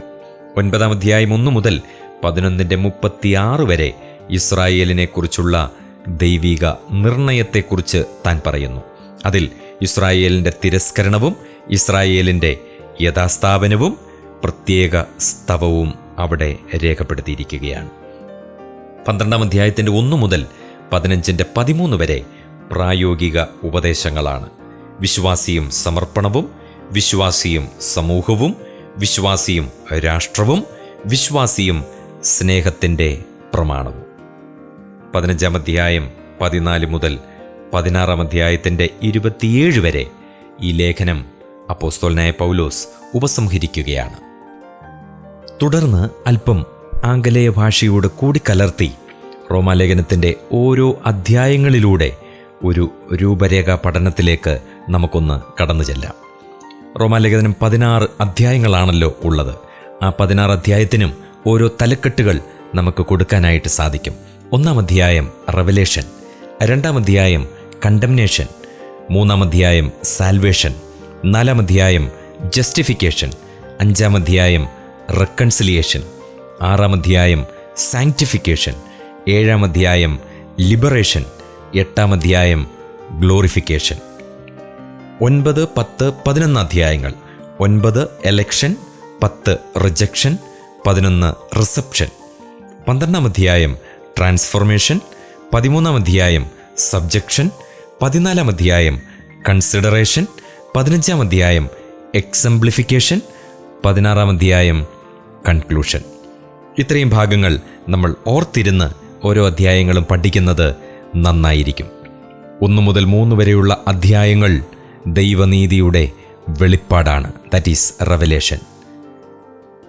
4 മുതൽ 11 വരെയുള്ള അധ്യായങ്ങൾ ദൈവനീതിയുടെ നീതീകരണമാണ്, ദാറ്റ് ഈസ് ജസ്റ്റിഫിക്കേഷൻ. 12 മുതൽ 16 വരെയുള്ള അധ്യായങ്ങൾ ദൈവനീതിയുടെ പ്രകടനമാണ്, ദാറ്റ് ഈസ് റിഫ്ലക്ഷൻ. റോമാലേഖനം പല ഇമ്പാക്റ്റുകളും ചരിത്രത്തിൽ ഉണ്ടാക്കിയിട്ടുണ്ട്. അതിലേറ്റവും പ്രധാനപ്പെട്ടത് ഫ്രഞ്ച് റവല്യൂഷനാണ്. സമത്വം, സ്വാതന്ത്ര്യം, സാഹോദര്യം. Saint Augustine, Martin Luther, Charles Wesley, John Calvin തുടങ്ങിയവരുടെ ജീവിതം പരിശോധിച്ചാൽ റോമാലേഖനം അവരിൽ വരുത്തിയ ഇമ്പാക്ട്സ് എത്ര അധികമായിരുന്നു എന്ന് നമുക്ക് മനസ്സിലാക്കുവാനായിട്ട് ഇടയായിത്തീരും. ജസ്റ്റിഫിക്കേഷൻ ഏറ്റവും പ്രധാനപ്പെട്ട ഒരു പദമാണ് റോമാലേഖനത്തിൽ. ഏതാണ്ട് 66 പ്രാവശ്യം ആ പദം ആവർത്തിക്കുന്നുണ്ട്. ഓൾ, എല്ലാവരും എന്നുള്ള പദം 71 പ്രാവശ്യം, മരണം 42 പ്രാവശ്യം, വിശ്വാസം 62 പ്രാവശ്യം, ജഡം 20 പ്രാവശ്യം, ഇംപ്യൂട്ട് കണക്കിടുക 19 പ്രാവശ്യം, ലോ ന്യായപ്രമാണം 78 പ്രാവശ്യം, റൈച്ചസ് 66 പ്രാവശ്യം, സിൻ 60 പ്രാവശ്യം, ഗോഡ് ഫോർബിഡ് ദൈവം സാക്ഷി 10 പ്രാവശ്യം, ഇൻ ക്രൈസ്റ്റ് ക്രിസ്തുവിൽ 33 പ്രാവശ്യം, എൻ്റെ സുവിശേഷം 2:16 16:25 ആ വാക്യം നമുക്ക് കാണുവാനായിട്ട് സാധിക്കുന്നുണ്ട്. സുവിശേഷത്തിൻ്റെ വാഗ്ദത്തമാണ് പഴയ നിയമം. സുവിശേഷത്തിൻ്റെ ആളത്വമാണ് സുവിശേഷങ്ങൾ, മത്തായി, മർക്കോസ്, ലൂക്കോസ്, യോഹന്നാൻ. സുവിശേഷത്തിൻ്റെ പ്രസംഗമാണ് അപ്പോസ്തല പ്രവർത്തികൾ. സുവിശേഷത്തിൻ്റെ ഫലമാണ് ലേഖനങ്ങൾ. സുവിശേഷത്തിൻ്റെ വാഗ്ദത്തം, പ്രോമിസ്. സുവിശേഷത്തിൻ്റെ ആളത്വം, പേഴ്സണാലിറ്റി. സുവിശേഷത്തിൻ്റെ പ്രസംഗം, പ്രീച്ചിങ്. സുവിശേഷത്തിൻ്റെ ഫലം, ദ പ്രൊഡക്റ്റ്. പ്രത്യേകിച്ച് റോമാലേഖനത്തിൻ്റെ പ്രാരംഭ അധ്യായത്തിൽ 1, 2 അധ്യായത്തിൽ 3 വിധ പാപികളെ ചിത്രീകരിച്ചിരിക്കുകയാണ്. 1-ാം അധ്യായത്തിൽ നേക്കഡ് സിന്നേഴ്സ്, നഗ്നപാപികൾ. 2-ാം അധ്യായത്തിൻ്റെ 1 മുതൽ 16 വരെ മാന്യപാപികൾ, ജെന്റിൽ സിന്നേഴ്സ്. 2-ാം അധ്യായത്തിൻ്റെ 17 മുതൽ 29 വരെ ഭക്തപാപികൾ, റിലീജിയസ് സിന്നേഴ്സ്. ആ ഭാഗം വായിക്കുമ്പോൾ, ഈ രൂപരേഖ വെച്ചുകൊണ്ട് ആ ഭാഗങ്ങൾ നമ്മൾ വായിക്കുകയാണെങ്കിൽ ഇതിൻ്റെ വാസ്തവികത നമുക്ക് മനസ്സിലാക്കുവാനായിട്ട് ഇടയായിത്തീരും. 1-ാം അധ്യായം 1 മുതൽ 7 വരെ വാട്ട് ഈസ് ഗോസ്പൽ. 1-ാം അധ്യായത്തിൻ്റെ 8 മുതൽ 13 വരെയുള്ള വാക്യങ്ങളിൽ പ്രൊപ്പഗേഷൻ ഓഫ് ദി ഗോസ്പൽ. 1-ാം അധ്യായം 14 മുതൽ 17 വരെ പബ്ലിക്കേഷൻ ഓഫ് ദി ഗോസ്പൽ. 1-ാം അധ്യായം 16-ാമത്തെ വാക്യം പവർ ഓഫ് ഗോസ്പൽ. 1-ാം അധ്യായം 17-ാമത്തെ വാക്യം ലൈഫ് ഓഫ് ഗോസ്പൽ. 1-ാം അധ്യായം 1 മുതൽ 17 വരെ the gospel of God. It is promised, purchased, preached and power. 2-ാം ഭാഗം 18 മുതൽ 32 വരെ ദ റാത്ത് ഓഫ് ഗാഡ്. റോമാലേഖനത്തെ നമുക്ക് 3ആയിട്ട് തിരിച്ച് പഠിക്കുവാനും സാധിക്കും. 1 മുതൽ 8 വരെ അത് ഡോക്ട്രിനൽ പാർട്ടാണ്. 9 മുതൽ 11 വരെ ഡിസ്പെൻസേഷണൽ പാർട്ടാണ്. 12 മുതൽ 16 വരെ ഡ്യൂട്ടിഫുൾ. അതായത് ആദ്യ ഭാഗം ഉപദേശപരമാണ്, 2-ാമത്തെ ഭാഗം യുഗപരമാണ്, 3-ാമത്തേത് പ്രാവർത്തികപരമാണ്. റോമാലേഖനം 1-ാം അധ്യായത്തിൽ സുവിശേഷത്തെക്കുറിച്ച് വളരെ വിശദമായ ഒരു പഠനം നമുക്ക് ലഭിക്കുന്നുണ്ട്.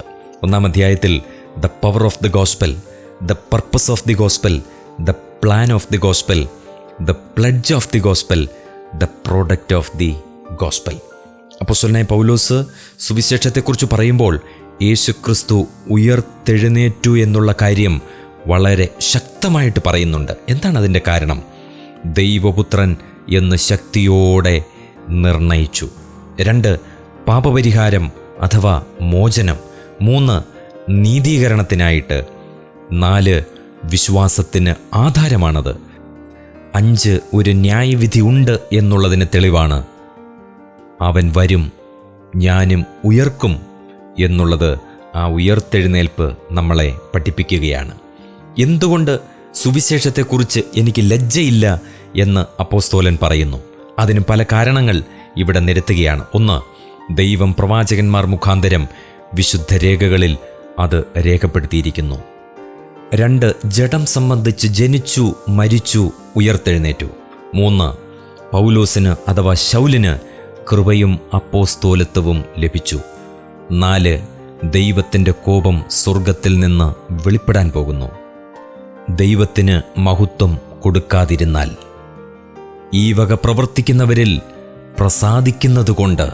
ഇത്രയും കാര്യങ്ങളാണ് സുവിശേഷത്തെക്കുറിച്ച് എനിക്ക് ലജ്ജയില്ല എന്ന് അപ്പോസ്തലൻ പറയുന്നത്. തുടർന്നും കുറച്ച് കാര്യങ്ങൾ കൂടെ നമുക്ക് മനസ്സിലാക്കാൻ കഴിയുന്നത് അത് രക്ഷയ്ക്കായി ദൈവശക്തിയാകുന്നു. അത് ജീവനും ഭക്തിക്കും ആവശ്യമായതാണ്.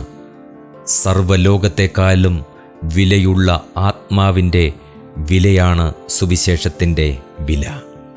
അവൻ എന്നെ വിശ്വസ്തനെന്ന് എണ്ണി ശുശ്രൂഷയ്ക്ക് ആക്കിയതുകൊണ്ട് ഇത് കർത്താവ് എനിക്ക് തന്ന ശുശ്രൂഷയാണ് എന്നുള്ള ഉത്തമമായ ബോധ്യം പൗലോസിന് ഉണ്ടായിരുന്നതുകൊണ്ടാണ് താൻ ആ പ്രസ്താവന പറയുന്നത്, എനിക്ക് സുവിശേഷത്തെക്കുറിച്ച് ലജ്ജയില്ല എന്നുള്ളത്.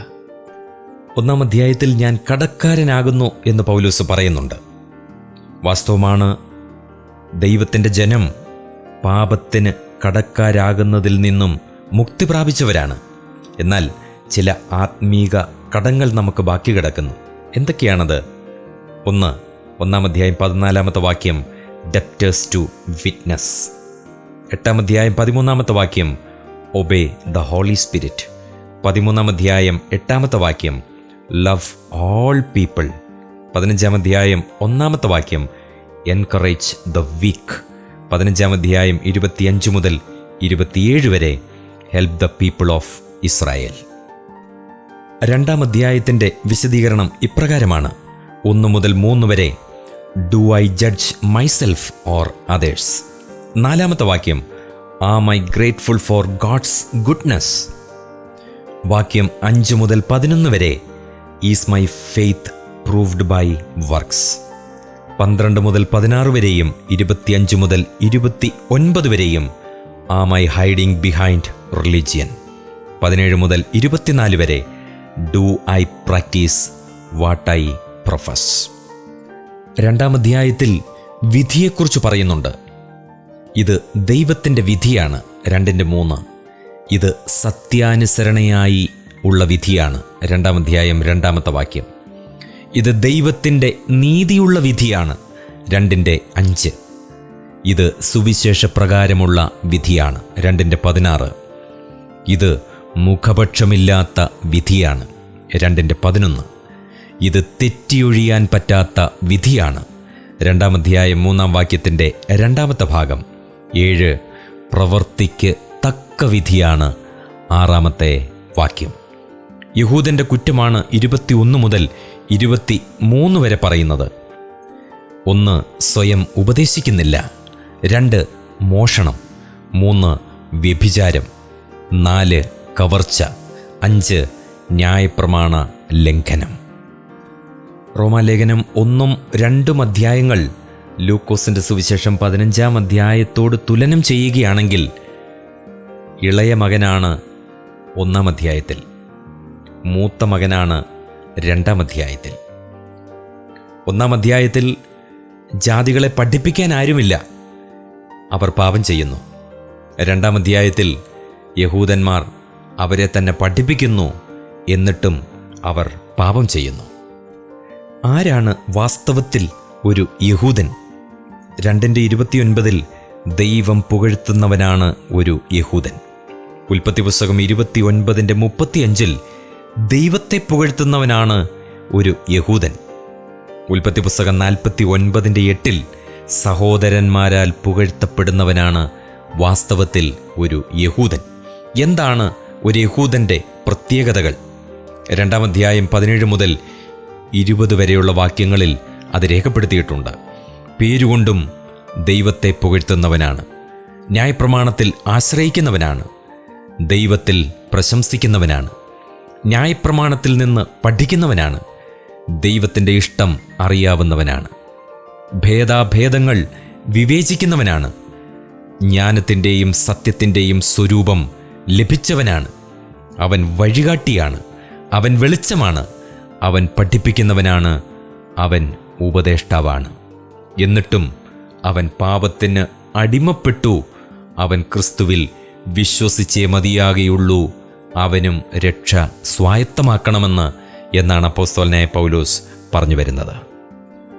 3-ാം അധ്യായം 1 മുതൽ 19 വരെ ഓൾ ആർ കണ്ടംൻഡ്. 20-ാമത്തെ വാക്യത്തിൽ we cannot serve our self.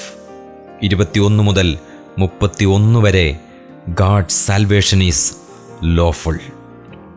എല്ലാവരും പാപികളാണ്, നമുക്ക് നമ്മെ തന്നെ രക്ഷിക്കുവാനായിട്ട് കഴിയുകയില്ല. ദൈവത്തിൻ്റെ രക്ഷ നിയമപരമായിട്ട് ഉള്ളതാണ്, നിയമപരമായിട്ടാണ് നമുക്ക് ലഭിക്കുന്നതും.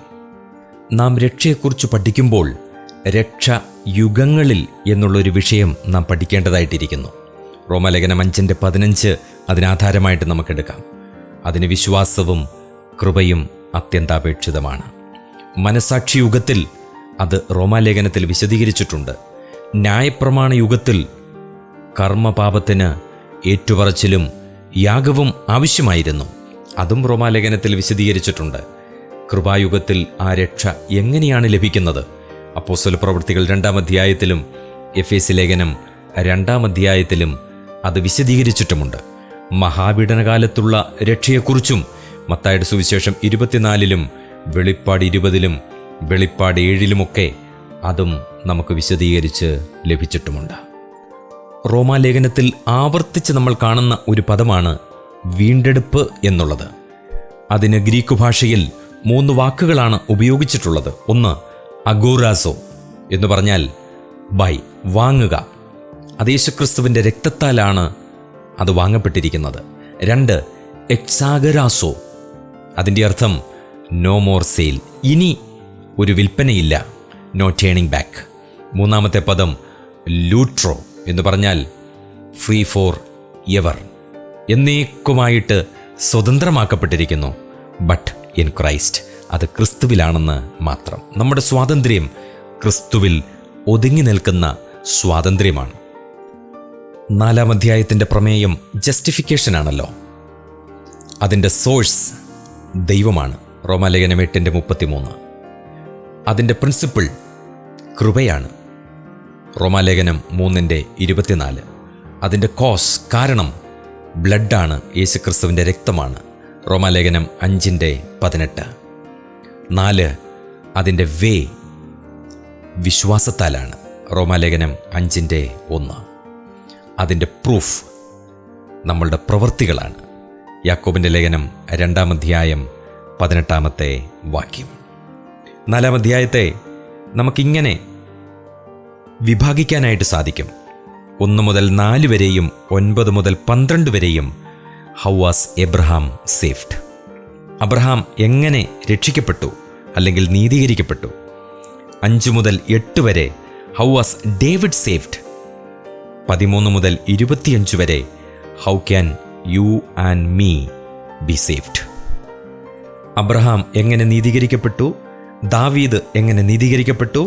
എങ്ങനെ എനിക്കും നിങ്ങൾക്കും നീതീകരിക്കപ്പെടുവാൻ അഥവാ രക്ഷിക്കപ്പെടുവാൻ ഇടയായിത്തീരും?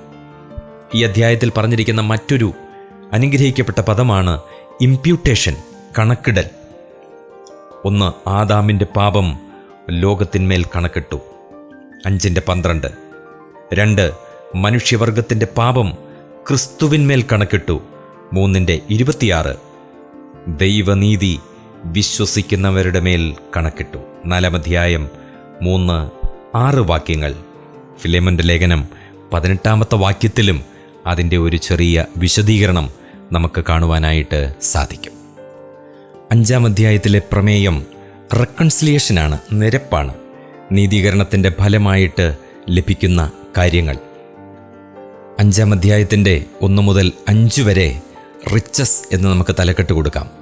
6 മുതൽ 11 വരെ റെക്കൺസിലിയേഷൻ, 12 മുതൽ 21 വരെ റെയിനിങ്, നമ്മുടെ വാഴ്ച. ഈ 5-ാം അധ്യായത്തിൽ 7 വിധ ഫലങ്ങൾ നീതീകരണത്തിന് നമുക്ക് ലഭിച്ചിട്ടുണ്ട്. അതെന്തൊക്കെയാണ്? 1. We have peace with God. 2. A priestly access. 3. Patience of hope. 4. Precious comforter. 5. Powerful salvation. 6. Proper reconciliation. 7. Permanent atonement. എന്തൊക്കെയാണ് ഒരു സമാധാനപരമായിട്ട് ജീവിക്കാനുള്ളതിൻ്റെ രഹസ്യങ്ങൾ? Secret of a peaceful life. 1. Peace with God, that is by faith only. റോമാലേഖനം 5:1. 2.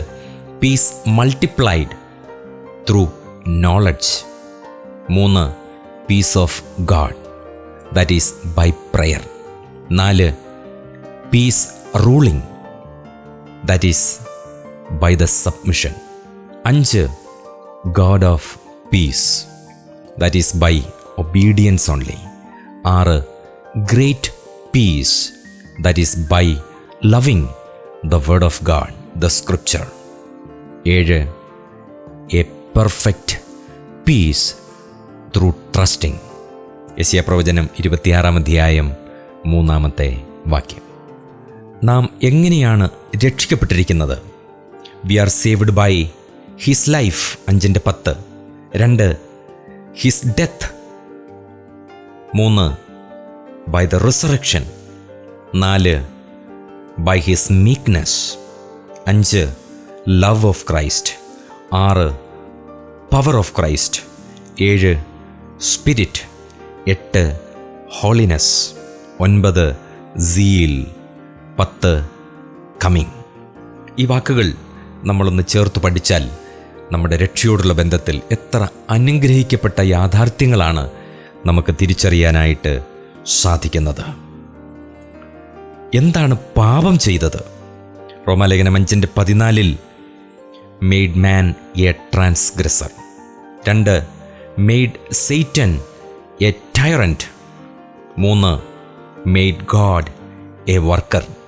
4. Made Christ a sufferer. 5. Made earth a wilderness. 6. Made punishment a necessity. 7. Made hell a reality. എത്രയോ വാസ്തവമാണ് നമ്മൾ ഈ വിഷയം പഠിക്കുന്നത് തന്നെ. കർത്താവ് ഈ കൃപയിലേക്ക് നമ്മളെ ഓരോരുത്തരെയും കൂട്ടിക്കൊണ്ടുവന്നല്ലോ. ദൈവത്തിന് സ്തോത്രം. 5-ാം അധ്യായത്തിൽ അപ്പോസ്തലനായ പൗലോസ് മരണത്തെക്കുറിച്ചും ജീവനെക്കുറിച്ചും സമൃദ്ധിയെക്കുറിച്ചുമെല്ലാം പറയുന്നുണ്ട്. മരണം ഒരു രാജാവാണ്, പാപം അതും ഒരു രാജാവാണ്. We died, we buried, we resurrected. നമ്മൾ മരിച്ചു, നമ്മൾ അടക്കപ്പെട്ടു, നമ്മൾ ഉയർത്തെഴുന്നേറ്റു. ജീവൻ വാണു, കൃപ വാണു. നമ്മളുടെ രാജാവ് ക്രിസ്തുവായി തീർന്നു. ആ ക്രിസ്തു നമ്മളുടെ ഹൃദയത്തിൽ വാഴുന്നു, ഇരിക്കുന്നു. മരണം വാഴണമെങ്കിൽ പാപം ഉണ്ടായിരുന്നു എന്ന് നമ്മൾ മനസ്സിലാക്കണം. രാജാവായിരിക്കണം. ഒരു സിംഹാസനമുണ്ട്, നിയമങ്ങളുണ്ട്, പ്രജകളുണ്ട്. ഇതെല്ലാം ബൈബിളിൻ്റെ മറ്റു വാക്യങ്ങളിൽ നിന്നും നമുക്ക് മനസ്സിലാക്കാൻ കഴിയുന്ന യാഥാർത്ഥ്യങ്ങളാണ്. സമൃദ്ധിയെക്കുറിച്ച് അപ്പോസ്തലനായ പൗലോസ് വിശദമായിട്ട് തൻ്റെ ലേഖനങ്ങളിൽ സൂചിപ്പിക്കുന്നുണ്ട്, പ്രത്യേകിച്ച് റോമാലേഖനത്തിൽ ഈ അധ്യായങ്ങളിൽ. 5-ാം അധ്യായം 20-ാമത്തെ വാക്യം, saved in abundant grace. Blessed according to the abundant mercy. 1 പത്രോസ് 1:3. Energised with abundant life. യോഹന്നാന്റെ സുവിശേഷം 10:10. We are calmed in abundant peace. സങ്കീർത്തനം 72:7. We are rejoiced with abundant joy. ഫിലിപ്പ് ലേഖനം 1:26. We are satisfied with abundant goodness. സങ്കീർത്തനം 36:8. Our prayers are answered in abundant manner. എഫേസ്യ ലേഖനം 3:20. പാപം ഹമാർട്ടിയ, മിസ്സിംഗ് ദ മാർക്ക് അല്ലെങ്കിൽ ക്രോസിംഗ് ദ ബൗണ്ടറീസ്. 6-ാം അധ്യായത്തിലേക്ക് വരുമ്പോൾ സാങ്ക്ടിഫിക്കേഷനാണ് വിഷയം. ഒരു വിശ്വാസി തൻ്റെ ശരീരത്തെ എങ്ങനെ സൂക്ഷിക്കണം? അത് ദൈവത്തിനായിട്ട് സമർപ്പിക്കണം. അത് ജീവനുള്ള യാഗമായി സമർപ്പിക്കണം. അത് വിശുദ്ധമായി സമർപ്പിക്കണം. അത് ദൈവത്തിന് പ്രസാദമായി സമർപ്പിക്കണം. ലോകത്തിന് വെളിച്ചമായി സമർപ്പിക്കണം. പാപത്തിന് മരിച്ചവനായി സമർപ്പിക്കണം. ദൈവത്തിന് ജീവിക്കുന്നതായി സമർപ്പിക്കണം. 6-ാം അധ്യായം 1 മുതൽ 11 വരെ being a Christian is a matter of life or death. 12 മുതൽ 22 വരെ being a Christian is a matter of bondage or freedom. 23-ാമത്തെ വാക്യം being a Christian is a matter of rewards or wages. 19-20 വാക്യങ്ങളിൽ സമർപ്പണം എന്ന വാക്ക് ഉപയോഗിച്ചിരിക്കുന്നു. ഒരടിമ യജമാനന് സമർപ്പിക്കപ്പെടുന്നത് പോലെ. 22-ാമത്തെ വാക്യത്തിൽ സ്വാതന്ത്ര്യം എന്ന പദം ഉപയോഗിച്ചിരിക്കുന്നു. Wages of sin is death, gift of God is eternal life. 7-ാം അധ്യായത്തിലെ പ്രമേയം ലിബറേഷനാണ്, സ്വാതന്ത്ര്യമാണ്. ആദ്യ ഭാഗം സ്പിരിച്വൽ മാൻ ആൻഡ് ലോ, മധ്യഭാഗം കാർണൽ മാൻ ആൻഡ് ലോ, ഒടുവിലത്തെ ഭാഗം natural man and the law. ഒരാത്മീക മനുഷ്യനെയും ജഡീക മനുഷ്യനെയും പ്രാകൃത മനുഷ്യനെയും എങ്ങനെ ന്യായപ്രമാണത്തോട് കൃപയോട് ബന്ധപ്പെട്ടിരിക്കുന്നു എന്ന് 7-ാം അധ്യായത്തിൽ അപ്പോസ്തലനായ പൗലോസ് വിശദീകരിക്കുകയാണ്.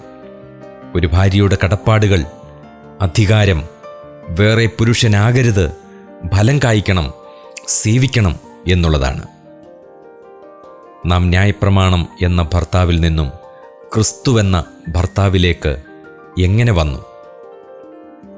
ദൈവവചനത്തിൻ്റെ പ്രമാണങ്ങൾ അനുസരിച്ച് ക്രിസ്തുവിൽ നാം മരിച്ചു. നാം മരിച്ചു, അപ്പോൾ ഒഴിവുള്ളവളായി. നാം ജീവിച്ചു, ക്രിസ്തുവും ജീവിക്കുന്നു. വിശ്വാസി ന്യായപ്രമാണമായിട്ടും വിശ്വാസി ക്രിസ്തുവായിട്ടും നമുക്ക് താരതമ്യം ചെയ്ത് പഠിക്കുവാനായിട്ട് സാധിക്കും. ന്യായപ്രമാണം വിശുദ്ധമാണ്. കൊടുത്ത വ്യക്തിയും ആ വ്യക്തിയുടെ ഉദ്ദേശവും വിശുദ്ധമായിരുന്നു. അത് ന്യായമാണ്, അത് നല്ലതാണ്, അത് ആത്മീകമാണ്. ക്രിസ്തു പറഞ്ഞു, ഞാൻ ന്യായപ്രമാണത്തെ നീക്കുവാനല്ല നിവർത്തിപ്പാനത്രേ വന്നിരിക്കുന്നത്. 8-ാം അധ്യായം ഗ്ലോറിഫിക്കേഷനാണ്. 1-ാം വാക്യത്തിൽ ശിക്ഷാവധി ഇല്ല എന്ന് പറയുന്നു. ജഡത്തെ അനുസരിച്ച് ജീവിക്കാതെ ആത്മാവിനെ അനുസരിച്ച് നടക്കുന്ന ക്രിസ്തുവേശുവിലുള്ളവർക്ക് ഇപ്പോൾ ഒരു ശിക്ഷാവധിയുമില്ല എന്നാണ് അപ്പോസ്തലനായ പൗലോസ് പറയുന്നത്. എന്തുകൊണ്ട് ശിക്ഷാവധിയില്ല? ന്യായപ്രമാണത്തിൽ നിന്ന് ഒഴിവുള്ളവരായി. 2 ക്രിസ്തുവേശുവിലായി. 3 പാപത്തിൻ്റെയും മരണത്തിൻ്റെയും പ്രമാണത്തിൽ നിന്ന് സ്വാതന്ത്ര്യം ലഭിച്ചു. 4 പാപത്തിന് യേശുവിൻ്റെ ജഡത്തിൽ ശിക്ഷ വിധിച്ചു. 5 ജഡത്തെ അനുസരിക്കാതെ ആത്മാവിനെ അനുസരിച്ച് നടക്കുന്നതുകൊണ്ട്. 6 ആത്മാവ് നമ്മിൽ വസിക്കുന്നതുകൊണ്ട്. 7 മർത്യശരീരം ജീവിപ്പിക്കപ്പെടാൻ പോകുന്നതുകൊണ്ട്. 8-ാം അധ്യായത്തിൽ 3 കാര്യങ്ങൾ പൗലോസ് വിശദമാക്കുന്നു. ഒന്ന്, inability of flesh, inability of law, ability of God's grace. 8-ാം അധ്യായത്തിൽ ആത്മാവിൻ്റെ ഒരു സുവിശേഷം നമ്മൾക്ക് കാണുവാനായിട്ട് കഴിയും. ഒന്ന്, spirit of life. 2, spirit of adoption. 3, spirit of glory. 4, spirit of intercession. ഈ അധ്യായങ്ങളിൽ പല പ്രമാണങ്ങളെക്കുറിച്ച് നമ്മൾ വായിക്കുന്നുണ്ട്. 1, ന്യായപ്രമാണം. 2, കൃപയുടെ പ്രമാണം. 3, ബുദ്ധിയുടെ പ്രമാണം. 4, പാപപ്രമാണം. 5, ദൈവത്തിൻ്റെ പ്രമാണം. 8-ാം അധ്യായത്തെ നമുക്ക് വിഭാഗിക്കാം.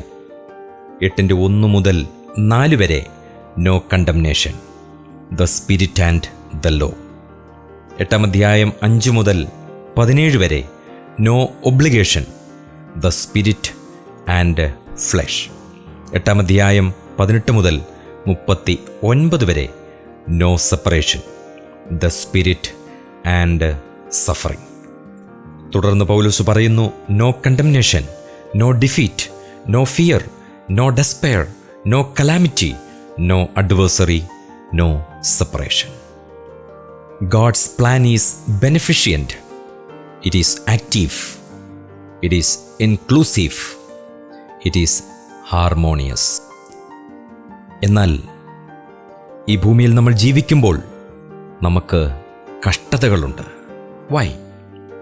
1, വി ആർ സേവ്ഡ്, 24-ാമത്തെ വാക്യം. 2, we are going to have the glory, 18-ാമത്തെ വാക്യം. 3, it work together for good, 28-ാമത്തെ വാക്യം. 4, he is able to give all things, 32-ാമത്തെ വാക്യം. ഇൻക്ലൂഡിംഗ് ഗ്രേസ്, 5-ാമത്തെ വാക്യം. ലോർഡ് ഈസ് വിത്ത് അസ്, സങ്കീർത്തനം 48:1. 6-ാമത്തെ വാക്യം. ഇറ്റ് ഈസ് ഫോർടോൾഡ് ഫോർ മീ, 1 തെസ്സലോനിക്കർ 4-ാം അധ്യായം 3-ാമത്തെ വാക്യം. 7, it is A gift for me, Philip ലേഖനം 1-ാം അധ്യായം 29-ാമത്തെ വാക്യം. നമ്മൾ രക്ഷിക്കപ്പെട്ടവരായതുകൊണ്ട് ഈ ഭൂമിയിൽ നമുക്ക് കഷ്ടതയുണ്ട്. നമ്മൾ അവൻ്റെ മഹത്വം പ്രാപിക്കാൻ പോകുന്നതുകൊണ്ട് നമുക്കൊരു കഷ്ടതയുണ്ട്. സകലവും നന്മയ്ക്കായി കൂടി വ്യാപരിപ്പിക്കുന്നതുകൊണ്ട് നമുക്ക് കഷ്ടതകളുണ്ട്. അവൻ സകലവും, പ്രത്യേകിച്ച് കൃപ നമുക്ക് നൽകുന്നതുകൊണ്ട് നമ്മൾക്ക് കഷ്ടതകളുണ്ട്. കഷ്ടതയിൽ അവിടുന്ന് ഏറ്റവും അടുത്ത തുണയാണ്. അത് മുൻ നിയമിക്കപ്പെട്ടിരിക്കുകയാണ്. എനിക്ക് അതിന് വരം ലഭിച്ചിരിക്കുകയാണ്. അതുകൊണ്ട് ദൈവമക്കളെ, നമ്മൾ കഷ്ടതകളിലൂടെ കടന്നു പോകുമ്പോൾ നമ്മൾ ഭാരപ്പെടരുത്, മറുതലിക്കരുത്. ഏത് കഷ്ടതയിലും കർത്താവിനെ മഹത്വപ്പെടുത്തുവാൻ നമുക്ക് ഇടയായിത്തീരണം. 8-ാം അധ്യായം 1 മുതൽ 11 വരെ ലൈഫ്, 12 മുതൽ 17 വരെ ലിബർട്ടി, 18 മുതൽ 25 വരെ ഹോപ്പ്, 26 മുതൽ 30 വരെ ഗൈഡൻസ്, 31 മുതൽ 39 വരെ ലവ്. എങ്ങനെയാണ് പരിശുദ്ധാത്മാവ് നമ്മളെ കൺട്രോൾ ചെയ്യുന്നത്, നമ്മളെ നിയന്ത്രിക്കുന്നത്? 5 മുതൽ 7 വരെയുള്ള വാക്യങ്ങളിൽ നമ്മളുടെ മൈൻഡിനെ അവിടുന്ന് നിയന്ത്രിക്കുന്നു. 8 മുതൽ 9 വരെ നമ്മുടെ മോട്ടീവിനെ, നമ്മുടെ ലക്ഷ്യത്തെ അവിടുന്ന് നിയന്ത്രിക്കുന്നു. 10 മുതൽ 11 വരെ നമ്മുടെ ശരീരത്തിലെ അംഗങ്ങളെ, മെമ്പേഴ്സിനെ അവിടുന്ന് നിയന്ത്രിക്കുന്നു. 13-ാമത്തെ വാക്യം നമ്മുടെ ആക്ഷനെ അവിടുന്ന് നിയന്ത്രിക്കുന്നു. 22 മുതൽ 25 വരെ നമ്മുടെ എൻവയോൺമെൻറ്റ്, നമ്മുടെ പരിതസ്ഥിതികളെ അവിടുന്ന് നിയന്ത്രിക്കുന്നു. 6, നമ്മുടെ പ്രാർത്ഥനയെപ്പോലും അവിടുന്ന് നിയന്ത്രിക്കുന്നു. 26, 27 വാക്യങ്ങൾ. ആത്മാവ് നമ്മുടെ ബലഹീനതയ്ക്ക് തുണ നിൽക്കുകയും വേണ്ടും പോലെ പ്രാർത്ഥിക്കേണ്ടതെന്തെന്ന് നാം അറിയുന്നില്ല എങ്കിലും നമ്മൾക്കു വേണ്ടി ആത്മാവ് തന്നെ ഉച്ചരിച്ചുകൂടാത്ത ഞരക്കങ്ങളാൽ നമുക്ക് വേണ്ടി പക്ഷപാതം ചെയ്യുന്നു. എത്ര അനുഗ്രഹിക്കപ്പെട്ട ഒരു ക്രിസ്തീയ ജീവിതമാണ് ദൈവാത്മാവിൽ നമുക്ക് ജീവിക്കുവാനായിട്ട് കഴിയുന്നത്.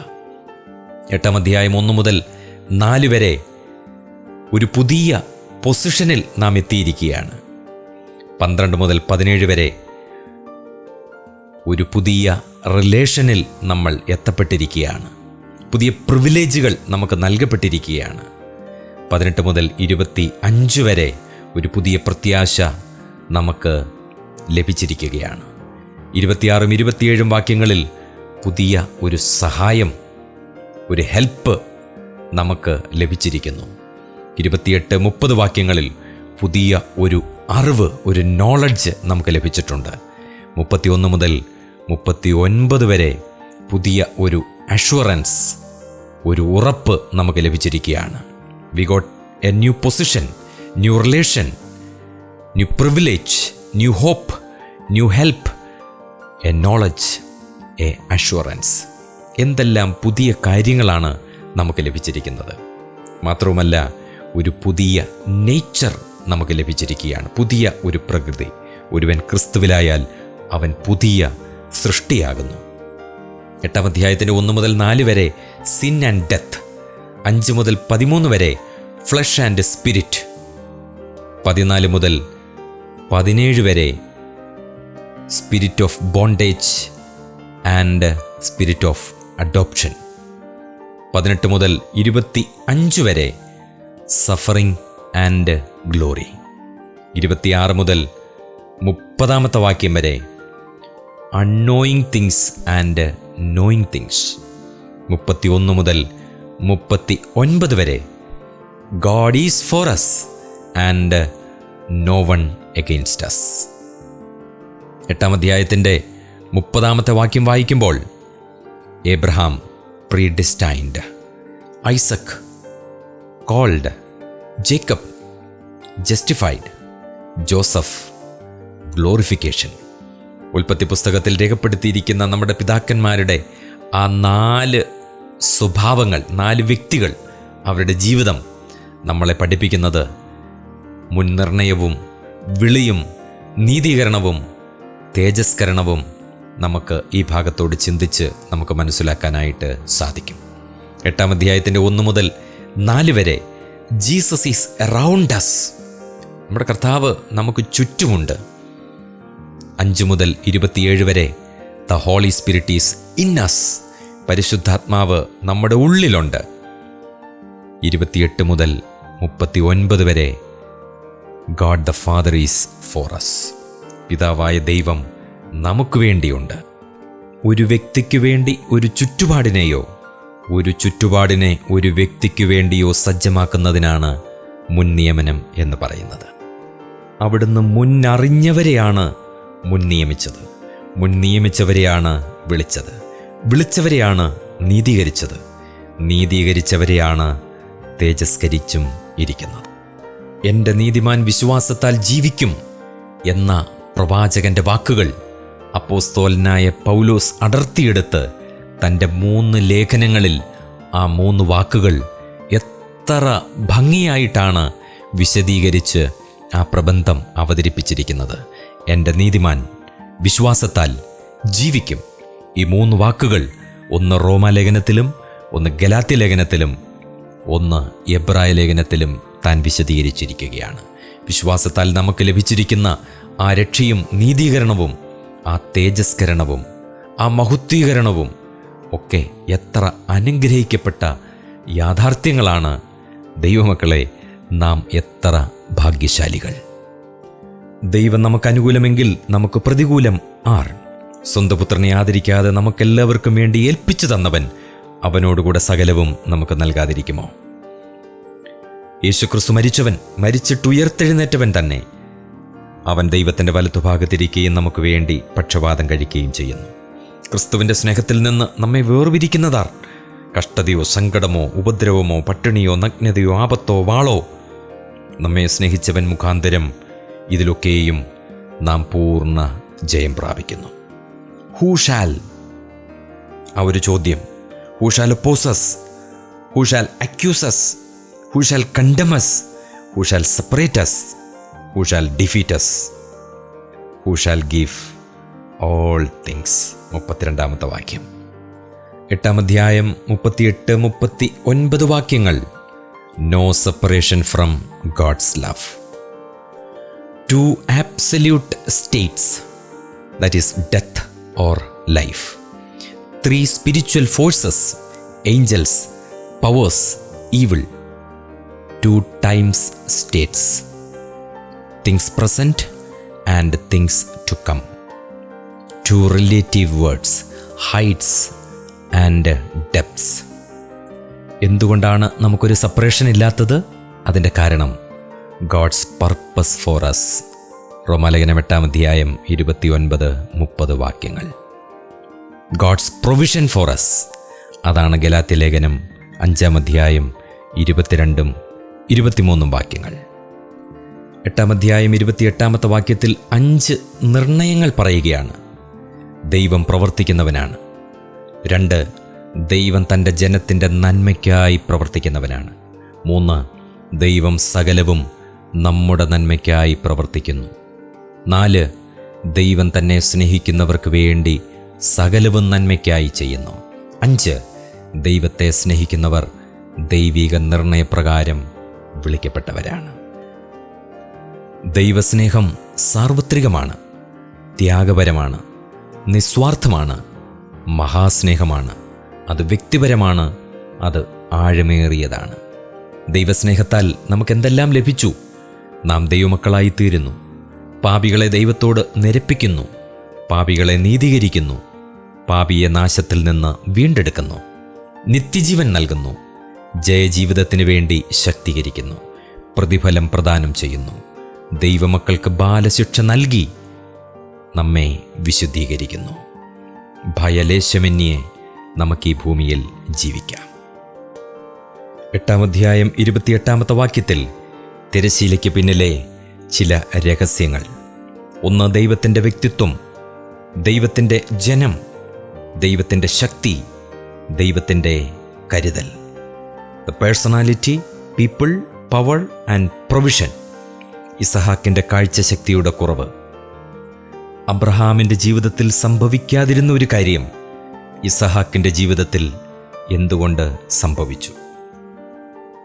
ഒറ്റ റീസണേ ഉള്ളൂ. മൂത്തവൻ ഇളയവനെ സേവിക്കണം എന്നുള്ള ദൈവത്തിൻ്റെ ആ ഭാവി പരിപാടി നിവർത്തീകരിക്കപ്പെടണമെങ്കിൽ ഒരു വ്യക്തി ജീവിതത്തിൽ കഷ്ടമനുഭവിച്ചേ മതിയാകുകയുള്ളൂ. എസ്തേർ ബാലികയുടെ അനാഥത്വം.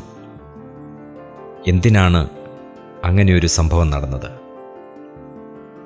എലീമേലെക്കിൻ്റെ കുടുംബം എന്തുകൊണ്ട് അനാഥമായി? അരൂത്ത് ആ വംശാവലിയിൽ കടന്നു വരുവാൻ, ദാവീദിൻ്റെ ആ വംശാവലിയിൽ യേശുക്രിസ്തു ജനിക്കുവാൻ. അബ്രഹാമും ഇസഹാക്കിൻ്റെ യാഗവും. ദൈവത്തിലും അവൻ്റെ പദ്ധതിയിലും നാം വിശ്വസിക്കണം. നിലവിലുള്ള പ്രതിബന്ധങ്ങളെ വിശ്വാസത്താൽ നാം മറികടക്കണം. ദൈവത്തിന് ജീവിതത്തിൽ 1-ാം സ്ഥാനം നൽകണം. ദൈവത്തെ ഭയപ്പെടുന്നവർക്ക് അവൻ തക്ക സമയത്ത് പ്രവർത്തിക്കുന്നവനാണ്. ദൈവം കൃപ ചൊരിയുന്നു എന്ന് വെളിപ്പെടുത്താൻ ആ തിരശ്ശീലയ്ക്ക് പിന്നിലെ രഹസ്യങ്ങൾ നമ്മൾ മനസ്സിലാക്കി അവിടുന്ന് സകലവും നന്മയ്ക്കായി കൂടി വ്യാപരിപ്പിക്കുന്നവനാണ് എന്ന് മനസ്സിലാക്കി ഈ ഭൂമിയിൽ ജീവിക്കുവാൻ നമുക്ക് കഴിയണം.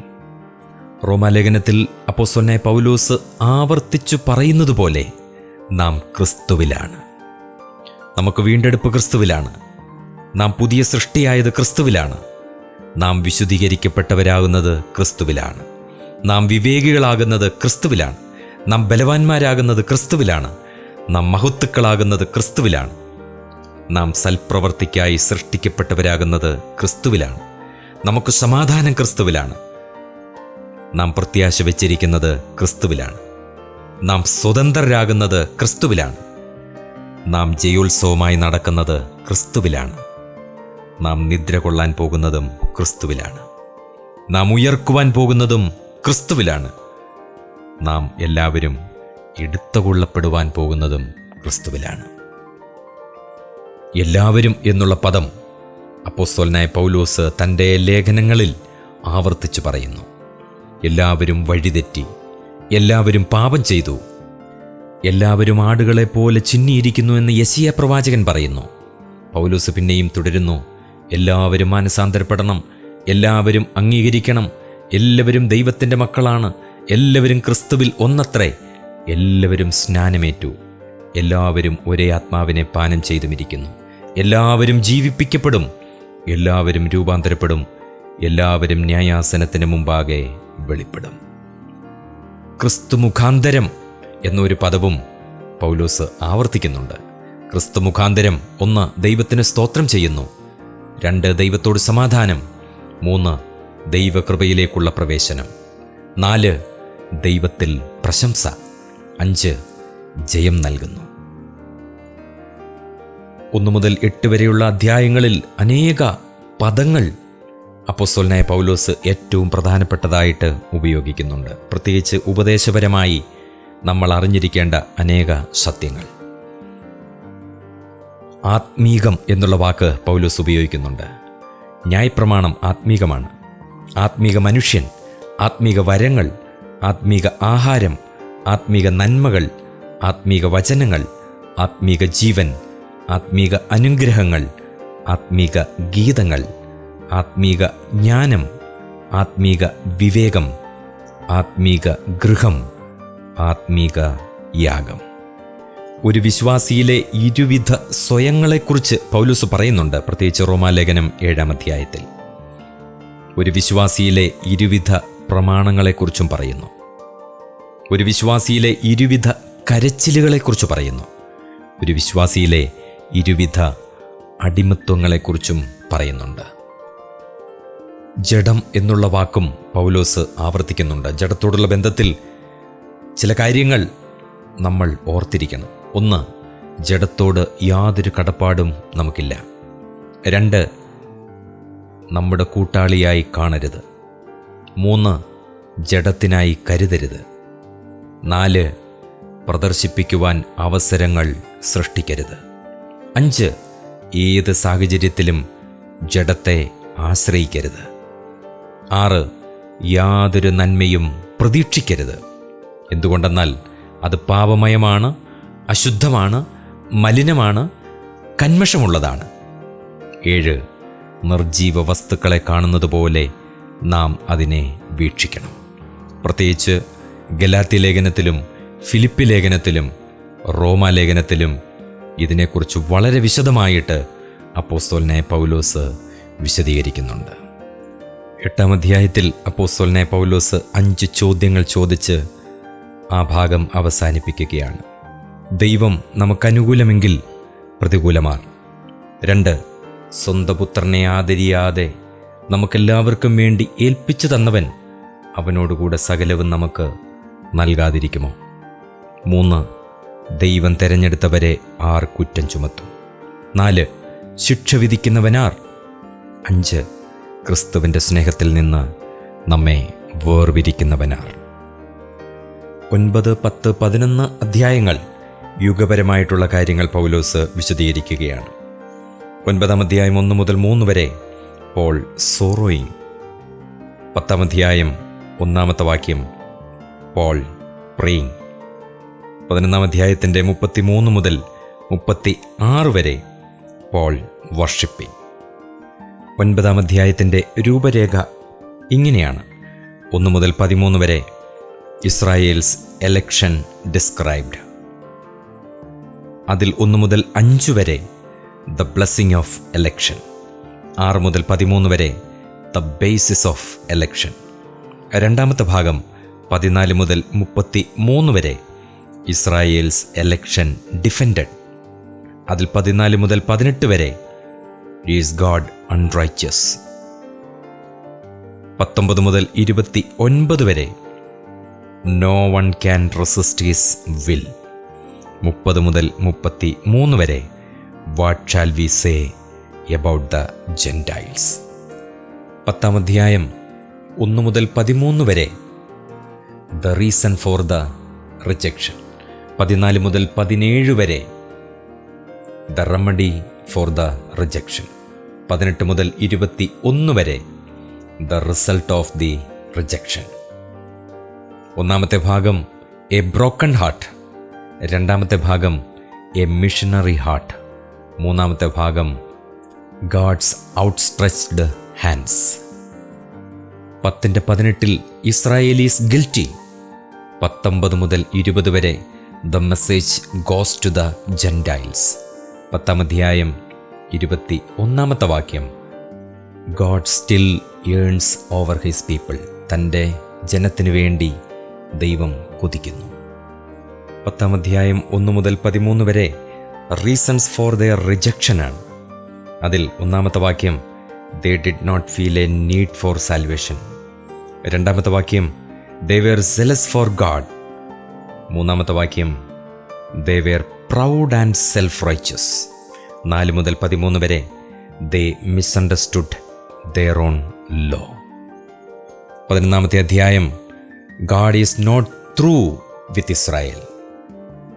അതിൽ 1-ാമത്തെ വാക്യം, പോൾ ഹിംസെൽഫ്. 2 മുതൽ 10 വരെ ദ പ്രോഫറ്റ് എലൈജ. 11 മുതൽ 15 വരെ ദ ജെൻറ്റൈൽസ്. 16 മുതൽ 24 വരെ ദ പർട്ടിക്കുലേഴ്സ്. അതിൽ ദ ലംബ് ഓഫ് ഡവ്. 16-ാം വാക്യത്തിൻ്റെ പ്രാരംഭ ഭാഗം. 16-ാം വാക്യത്തിൻ്റെ 2-ാമത്തെ ഭാഗം മുതൽ 24 വരെ ദ ഒലിവ് ട്രീ. 5-ാമത്തേത് ഗാഡ് ഹിംസെൽഫ്. 25 മുതൽ 36 വരെയുള്ള വാക്യങ്ങൾ. അതിൽ 1-ാമത്തേത് ഗോഡ്സ് ടൈമിംഗ്, 25-ാമത്തെ വാക്യം. 26-ാമത്തെ വാക്യത്തിൽ ഗാഡ്സ് പ്രോമിസ്. 27 മുതൽ 28 വരെ ഗാഡ്സ് കവനന്റ്. 29-ാമത്തെ വാക്യം ഗാഡ്സ് നേച്ചർ.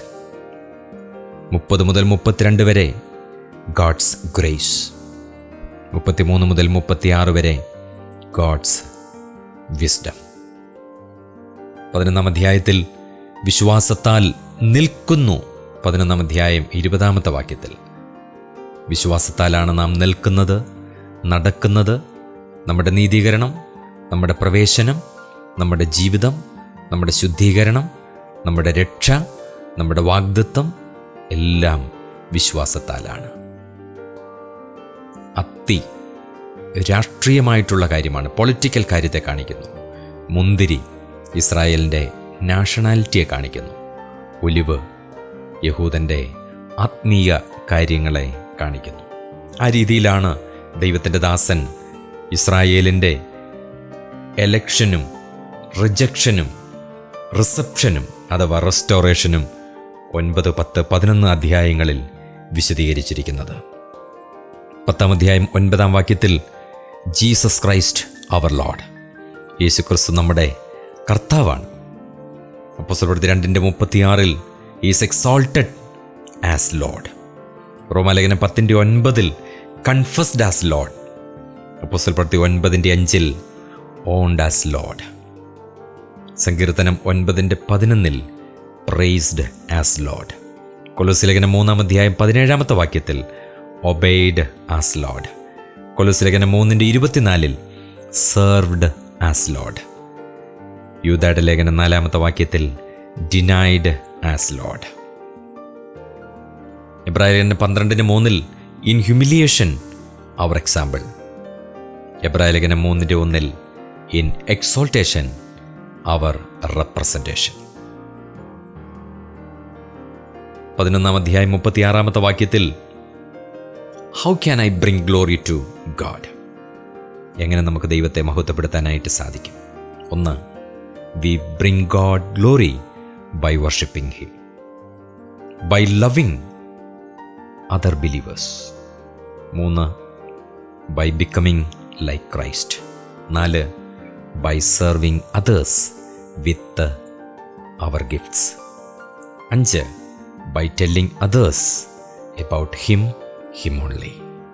11-ാം അധ്യായം 33-ാമത്തെ വാക്യത്തിൽ ഡിവൈൻ റിച്ചസിനെ കുറിച്ച് പറയുന്നു. ദൈവത്തിൻ്റെ ധനം, റിച്ചസ് ഓഫ് മേഴ്സി എഫേസ് ലേഖനം 2:4, റിച്ചസ് ഓഫ് ഗ്രേസ് എഫേസ് ലേഖനം 1:7, റിച്ചസ് ഓഫ് ഗുഡ്നസ് റോമാലേഖനം 2:4, റിച്ചസ് ഓഫ് ഗ്ലോറി ഫിലിപ്പ് ലേഖനം 4-ാം അധ്യായം 19-ാമത്തെ വാക്യം, റിച്ചസ് ഓഫ് ഗാഡ് റോമാലേഖനം 11-ാം അധ്യായം 33-ാമത്തെ വാക്യം. 12-ാമത്തെ അധ്യായം ദൈവത്തോടുള്ള കടപ്പാട്, വ്യക്തിപരമായിട്ടുള്ള കാര്യങ്ങൾ 1-2 വാക്യങ്ങളിൽ പറയുന്നു. സഭയോടുള്ള കടപ്പാട് സഭാപരമായിട്ട് 3 മുതൽ 13 വരെയുള്ള വാക്യങ്ങൾ. ലോക മനുഷ്യരോടുള്ള ബന്ധത്തിൽ സമൂഹപരമായിട്ടുള്ള നമ്മുടെ കടപ്പാട് 14 മുതൽ 21 വരെയുള്ള വാക്യങ്ങൾ. 12-ാം അധ്യായം 1-2 വാക്യങ്ങൾ the sacrifice on the alter. 3 മുതൽ 8 വരെ മെമ്പർ ഓഫ് ദി ബോഡി. 1-2 വാക്യങ്ങൾ റിലേഷൻഷിപ്പ് വിത്ത് ലോർഡ്. 3-ാമത്തെ വാക്യം റിലേഷൻഷിപ്പ് വിത്ത് യുവർ സെൽഫ്. 4 മുതൽ 16 വരെ റിലേഷൻഷിപ്പ് വിത്ത് ചർച്ച്. 17 മുതൽ 21 വരെ the relationship with your enemies. 13-ാമത്തെ വാക്യം ദ റിലേഷൻഷിപ്പ് വിത്ത് ഗവൺമെൻറ്. 14 മുതൽ 15 വരെ the relationship between believers who disagree with you. 12-ാം അധ്യായം 1-2 വാക്യങ്ങൾ ട്രാൻസ്ഫോർമേഷൻ ആണെങ്കിൽ 3-ാമത്തെ വാക്യം ഇവാലുവേഷനാണ്. 4 മുതൽ 16 വരെയുള്ള വാക്യങ്ങൾ കോപ്പറേഷൻ ആണെങ്കിൽ 17 മുതൽ 21 വരെ വിൻഡിക്കേഷനാണ്. 13-ാം അധ്യായം 1 മുതൽ 7 വരെ നിയമങ്ങൾ ദ സ്റ്റേറ്റ് റൂൾസ്. 8 മുതൽ 10 വരെ ലവ് അയൽക്കാരോടുള്ള ബന്ധത്തിൽ. 11 മുതൽ 14 വരെ ലൈറ്റ്, അത് നമ്മളുടെ സീക്രട്ട്, നമ്മുടെ രഹസ്യ ജീവിതത്തോടുള്ള ബന്ധത്തിൽ. 13-ാം അധ്യായം 1 മുതൽ 4 വരെ ഫോർ റാറ്റ്സ് സേക്ക്. 5 മുതൽ 7 വരെ ഫോർ കോൺഷ്യൻസ് സേക്ക്. 8 മുതൽ 10 വരെ ഫോർ ലവ്സ് സേക്ക്. 11 മുതൽ 14 വരെ for the Xavier's sake.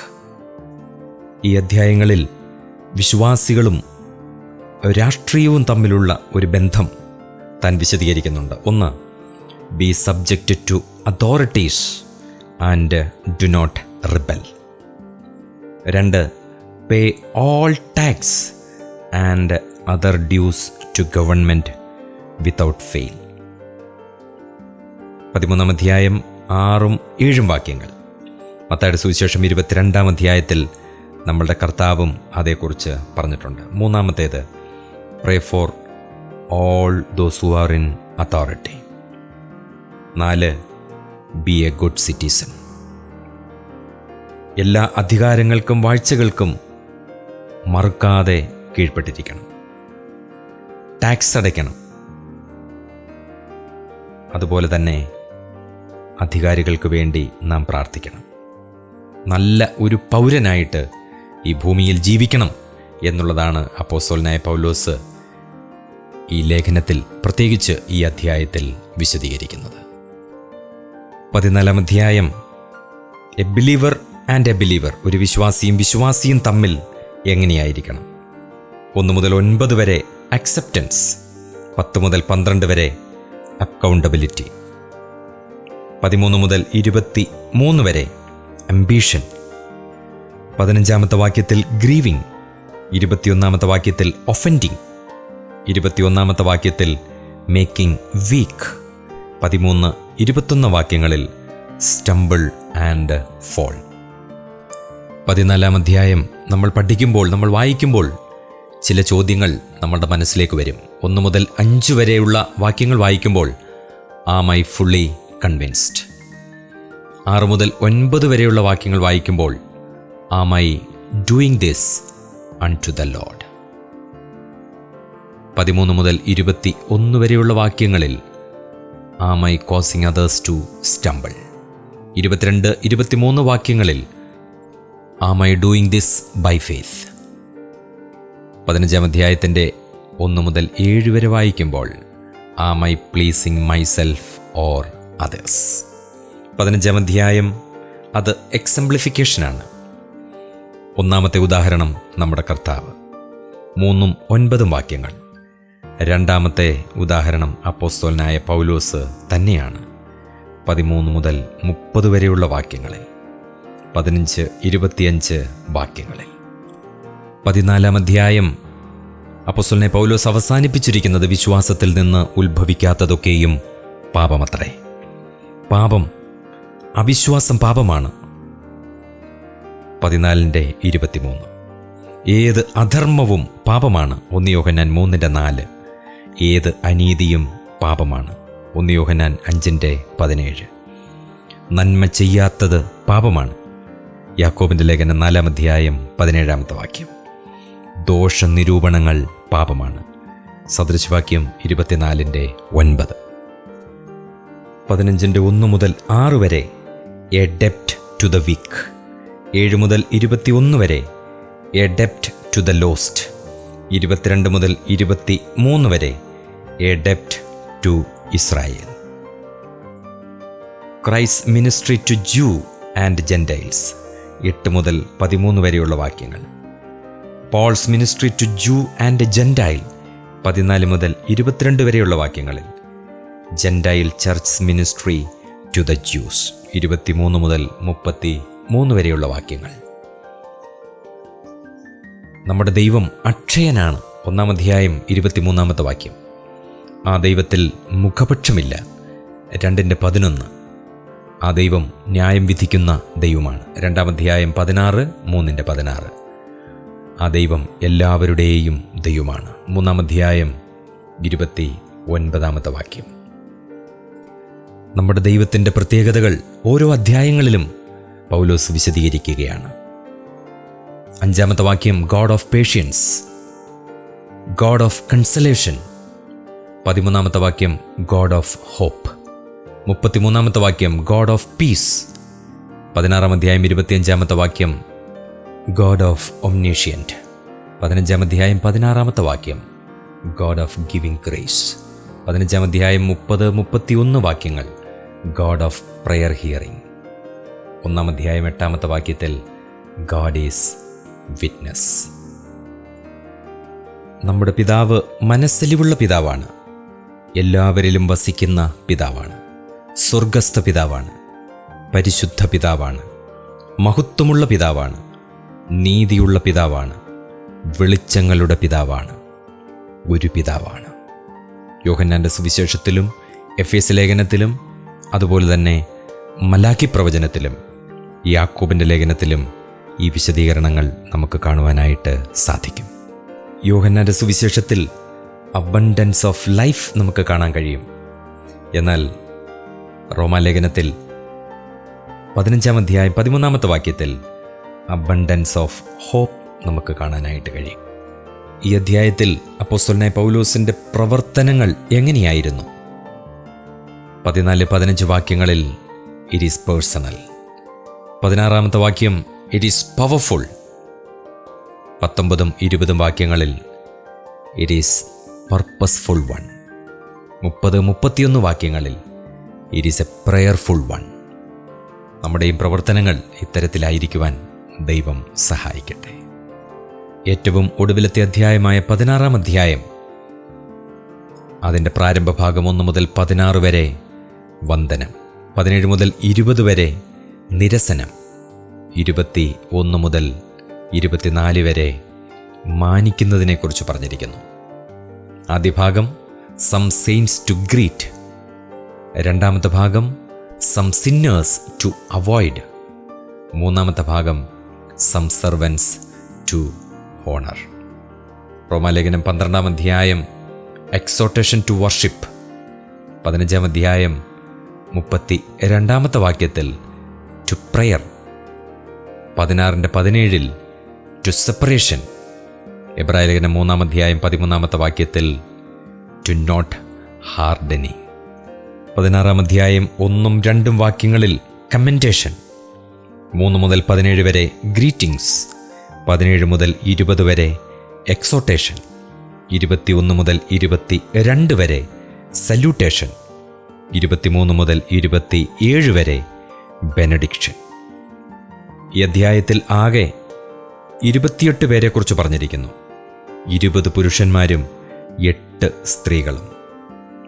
In the Lord, കർത്താവിൽ എന്ന് 11 പ്രാവശ്യം താൻ വിശദീകരിക്കുന്നുണ്ട്. സഹോദരിമാർ, ലൂക്കോസിൻ്റെ സുവിശേഷം 8 അധ്യായം പ്രാരംഭഭാഗ്യത്തിൽ വസ്തുവകകൾ കൊണ്ട് കർത്താവിനെ ശുശ്രൂഷിച്ചു. അപ്പോസ്തല പ്രവൃത്തികൾ 18:26 ഭവനത്തിൽ വചനം തെളിയിച്ച് കർത്താവിനെ മഹത്വപ്പെടുത്തി. അപ്പോസ്തല പ്രവൃത്തികൾ 9:36 റോമാലേഖനം 16:2 സൽപ്രവൃത്തികളും ധർമ്മങ്ങളും ചെയ്ത് കർത്താവിൻ്റെ വേലയ്ക്ക് ഒരു ഭാഗമായി തീർന്നു. യോഗ്യമാകും വണ്ണം എന്ന് പൗലോസ് എപ്പോഴും ആവർത്തിക്കുന്നുണ്ട്. 16:2 വിശുദ്ധന്മാർക്ക് യോഗ്യമാകും വണ്ണം. ഫിലിപ്പ് ലേഖനം 1:27 സുവിശേഷത്തിന് യോഗ്യമാകും വണ്ണം. എഫെസ്യ ലേഖനം 4:1-2 വിളിക്ക് യോഗ്യമാകും വണ്ണം. കൊലോസ്യ ലേഖനം 1:10 കർത്താവിന് യോഗ്യമാകും വണ്ണം. 1 തെസ്സലോനിക്കർ 2:11 ദൈവത്തിന് യോഗ്യമാകും വണ്ണം. ശുശ്രൂഷ അതെങ്ങനെയായിരിക്കണം? നമ്മൾ ശുശ്രൂഷയ്ക്ക് ഒരു സഹായിയായിരിക്കണം. 16:2 3 അതൊരു കൂട്ടുവേലയാണ്. 4 കഴുത്ത് വെച്ചു കൊടുക്കുന്നവർ. 6 12 അധ്വാനിക്കുന്നവർ. 23 സൽക്കാരികൾ. 21 ജാമ്യം. 22 ഒരു സെക്രട്ടറിയെ പോലെ. 5 വീട് ദൈവത്തിനും ദൈവമക്കൾക്കും തുറന്നുകൊടുത്ത്. ഏത് വിധേനയും ദൈവം നമ്മളെ മാനിച്ചതിന് യോഗ്യമായിട്ട് ദൈവത്തെയും ദൈവമക്കളെയും മാനിക്കുവാൻ നമുക്കും ഇടയായെങ്കിൽ എത്രയോ നന്നായിരുന്നു. റോമാലേഖനം 8:29 ഒരു വിശ്വാസിയുടെ ജീവിതത്തിൻ്റെ പരമപ്രധാനമായ ലക്ഷ്യമായിരുന്നു മനസ്സ് പുതുക്കി രൂപാന്തരപ്പെടണമെന്ന് 12 പിന്നെയും പൗലോസ് പറയുന്നു. സത്യത്തിൻ്റെ ഫലമായ നീതിയിലും വിശുദ്ധിയിലും ക്രിസ്തുവേശുവിലുള്ള ഭാവത്തിൽ കർത്താവായ യേശു ക്രിസ്തുവിനെ ധരിച്ചുകൊണ്ട് പരിജ്ഞാനത്തിൽ പുതുക്കം പ്രാപിച്ച് ആക്ഷരികമായി കർത്താവിനോട് സദൃശന്മാരായി തീരുന്നതുവരെ കർത്താവിനെ സേവിക്കുവാൻ നമുക്ക് ഇടയായിത്തീരണം. സുവിശേഷത്തെക്കുറിച്ച് എനിക്ക് ലജ്ജയില്ല എന്ന് പറഞ്ഞ് ആരംഭിക്കുന്ന ലേഖനം എത്രയോ പ്രത്യാശയിൽ താൻ അവസാനിപ്പിക്കുകയാണ്. റോമാലേഖനം ലേഖനങ്ങളുടെ റാണിയെന്ന് നമുക്ക് പറയാം. എത്രയോ അനുഗ്രഹിക്കപ്പെട്ട ഉപദേശപരവും പ്രായോഗികപരവും യുഗപരവുമായിട്ടുള്ള കാര്യങ്ങൾ എത്ര ക്രിസ്റ്റൽ ക്ലിയറായിട്ടാണ് അപ്പോസ്തലനായ പൗലോസ് വിശദീകരിച്ചിരിക്കുന്നത്. റോമാലേഖനം പഠിക്കുവാൻ ഒരു ചെറിയ രൂപരേഖ മാത്രമാണ് ഈ ചുരുങ്ങിയ സമയത്തിനുള്ളിൽ നമ്മൾ ചിന്തിച്ചുകൊണ്ടിരുന്നത്. വരുന്ന നാളുകളിൽ കർത്താവ് നമുക്ക് തരുന്ന അവസരത്തിന് ഒത്തവണ്ണം റോമാലേഖനം നന്നായിട്ട് പഠിക്കുവാൻ ഈ ഒരു ക്ലാസ് മുഖാന്തരം ഇടയാക്കി തീർക്കട്ടെ എന്ന് ആത്മാർത്ഥമായിട്ട് പ്രാർത്ഥിച്ചുകൊണ്ട് അവസാനിപ്പിക്കുന്നു. കർത്താവിൻ്റെ തിരുനാമം എന്നുമെന്നേക്കും മഹത്വപ്പെടുമാറാകട്ടെ.